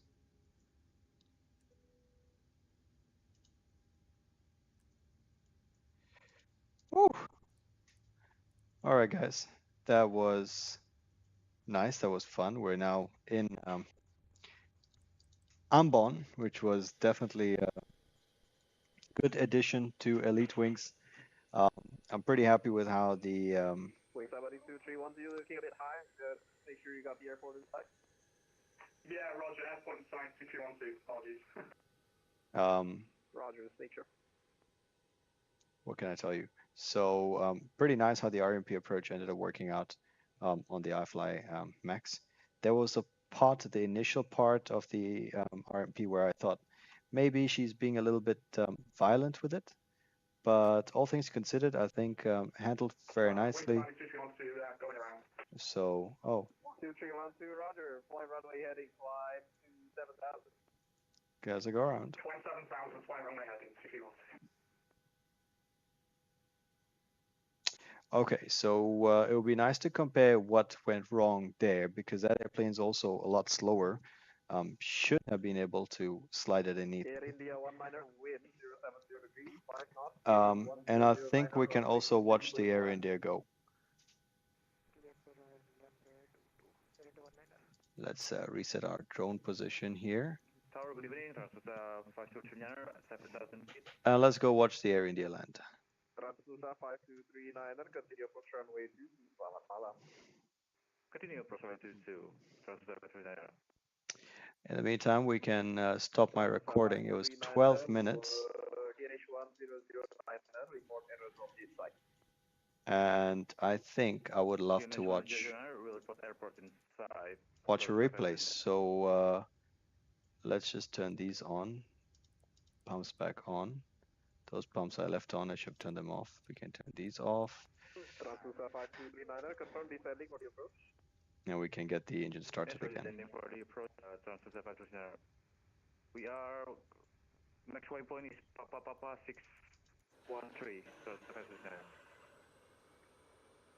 5239, roger, report meeting Papa 613. report being Papa 613, Transnusa 5239. Okay, so that Air India was clear to land, and I'm really curious to watch the landing. So let's take a look here. Apparently right on final. I think we might be able to go sneak a quick look before the engine is ready. Where are you, Air India? Oh! Oh, shame, we missed it.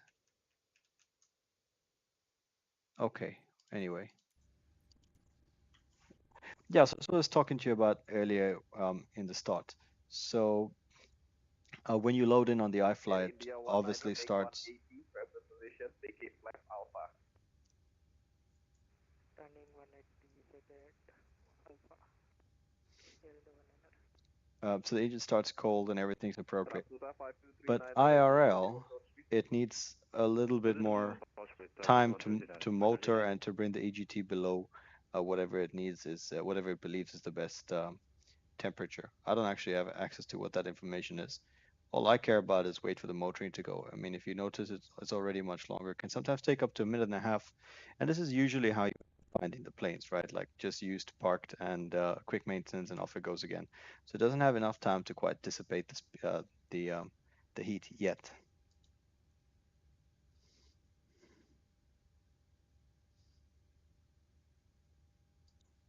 All right, there we go through 25. Let's go ahead and get Air some. India 19 located runway 1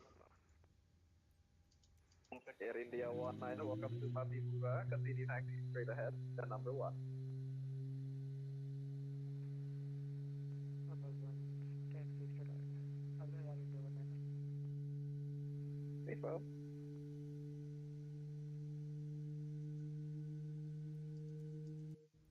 That being said, I do love the startup sound of this airplane. Transducer 5239, resume normal speed. Resume normal speed, Samsung 5239.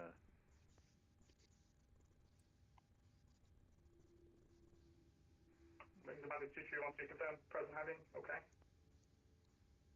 Wings about 2312, your, contact approach 121.0. Roger, contact approach 121.0, thanks. 247. Let's just get that APO on. We are leaving Papa 613 for transfer 539. And we'll start the next one. She'll do the same thing. She'll go into motoring first. Then come back. Transducer 5239, Roger, wind 070 degrees, 5 knots, finish 1009, wind circle left. Circle and runway 22, transfer 539.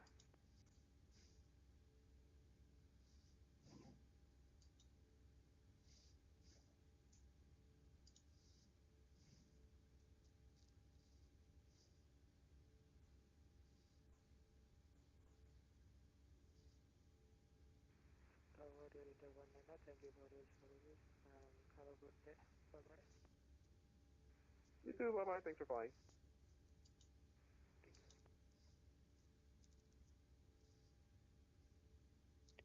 If it feels like a long time, it always is. You just sit there watching the engine come to life or not. Hopefully, in a few seconds, she'll be ready. And we're just gonna watch that landing replay because I think I had a little bit of a float, but overall I was quite pleased with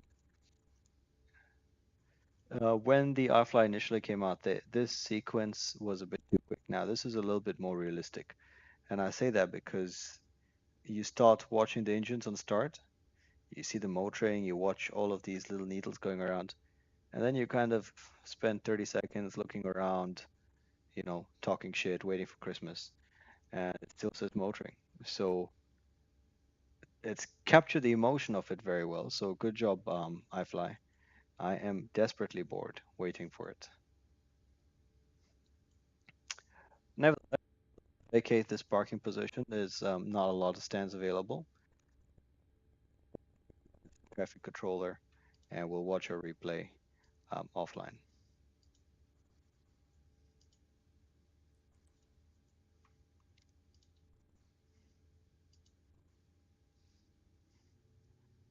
HR line enter 600. Just disconnecting now. I wanted to thank you for the event. Have a great evening. Hope you enjoyed it. Thanks for flying. Bye-bye. Bye. We did enjoy it, and I am now disconnecting. The engine's coming back alive now. Let's take a look here. Actually, not too bad. I mean, the brakes are not great. I mean, not bad. I mean, I think the reverse thrust really helped. Reverse thrust is effective at high speed, not so much. Basically, what you're doing is you're taking the energy off the brakes and assisting them to decelerate at a better rate. Let's put this back on. Turn, turn, turn, turn.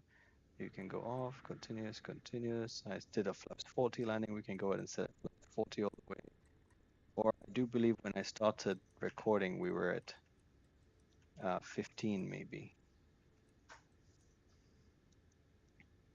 So let's set 15. Let's arm the speed brakes. These guys are on continuous. Let's give me some lights.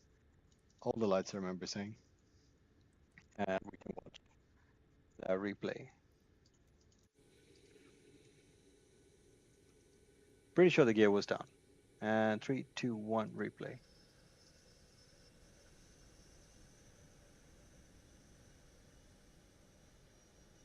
Yeah, so this approach doesn't necessarily have to be tricky.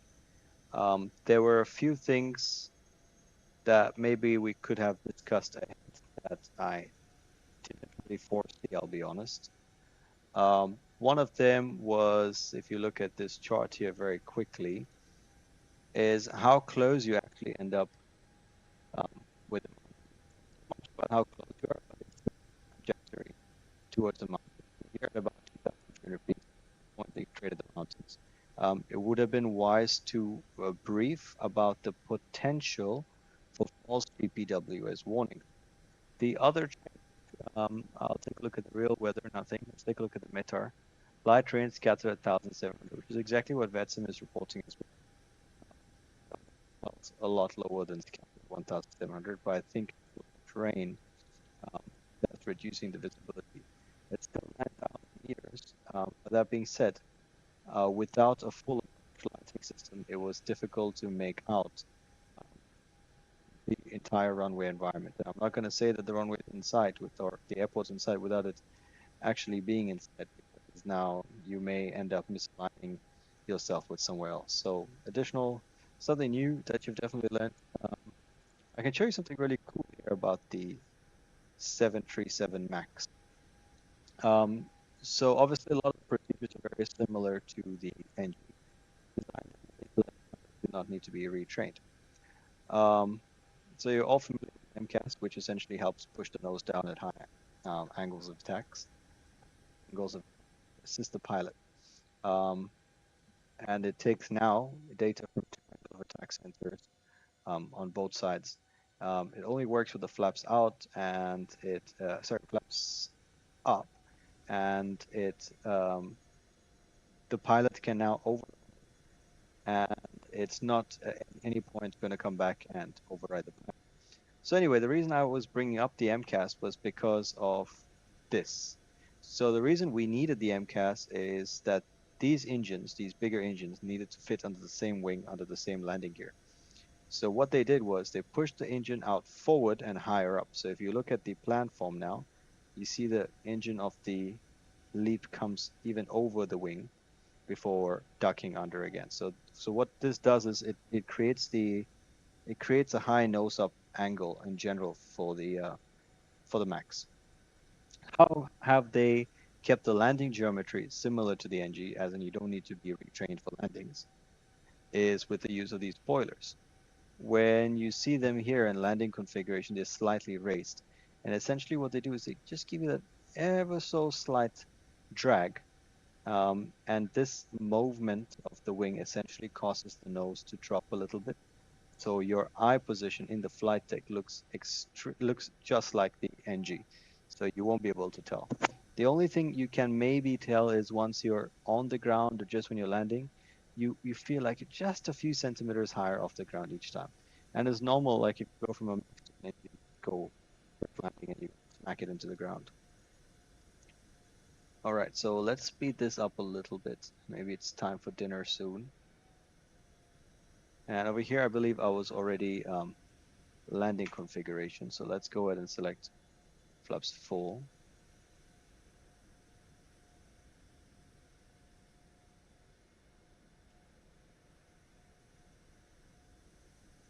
Huh, why didn't these spoilers come out now?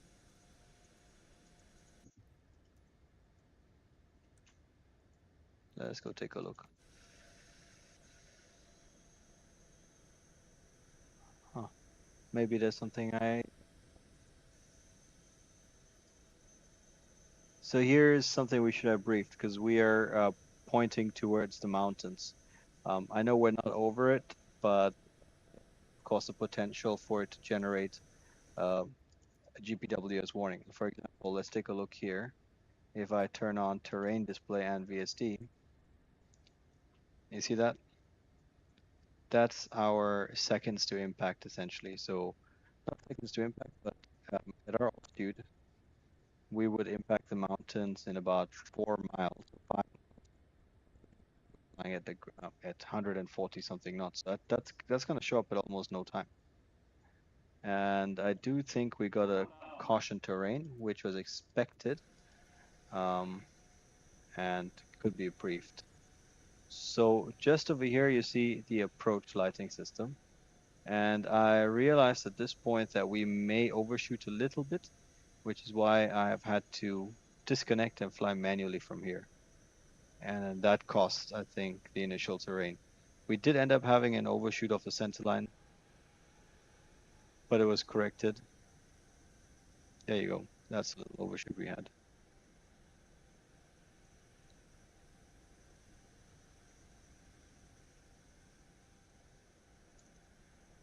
Nicely fixed. A lot of traffic today.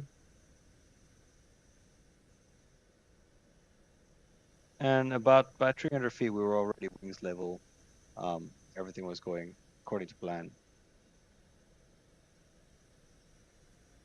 And we just about to watch finally the touchdown after 2 hours of flight.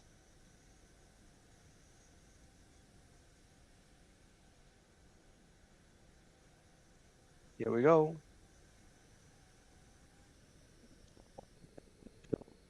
Pitch.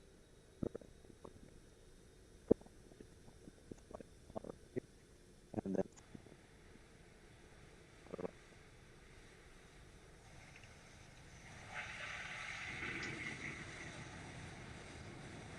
speed brakes and spoilers follow soon after. We complied with minimum runway occupancy time to get off the runway as soon as we can.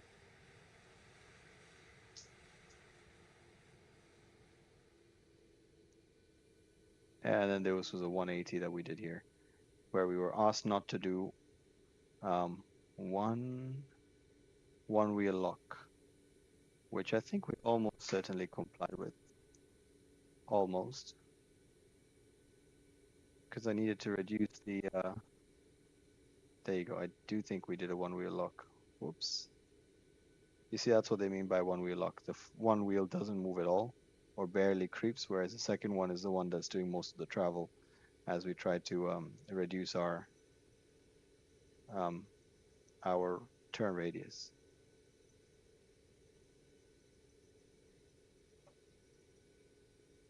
And that was it. That was sorted out. Taxi to the stand. Well, folks, we hope you've enjoyed yet another adventure in Microsoft Flight Simulator 2024. We used iFly 737 MAX today. We had a wonderful VATSIM event, wonderful controllers, a little bit of holding, a little bit of radar vectors, but we still, we're well planned for it. Flight time was supposed to be 1 hour and 30. I think we ended up doing 1 hour 55. So it's about 20 minutes of hanging around, which all things considered is not too bad. I don't necessarily have a schedule for streaming, so if you did enjoy the video, do like, subscribe, all that stuff. You can find me on both YouTube and on Twitch, so whichever works best for you. I'd love to hear from you, love to hear questions, suggestions, and all that stuff. I'll definitely try to fix the VR and the audio issues for next time, but no promises. We're still just amateurs. Thanks for joining me. If you've got any route suggestions, if you've got any airplane suggestions, I'd love to hear them as well. And whatever else you want to see, I'm just looking for inspiration. Thanks for joining me. Have a great evening, a great morning, or a great afternoon. We'll catch you next time. Thanks.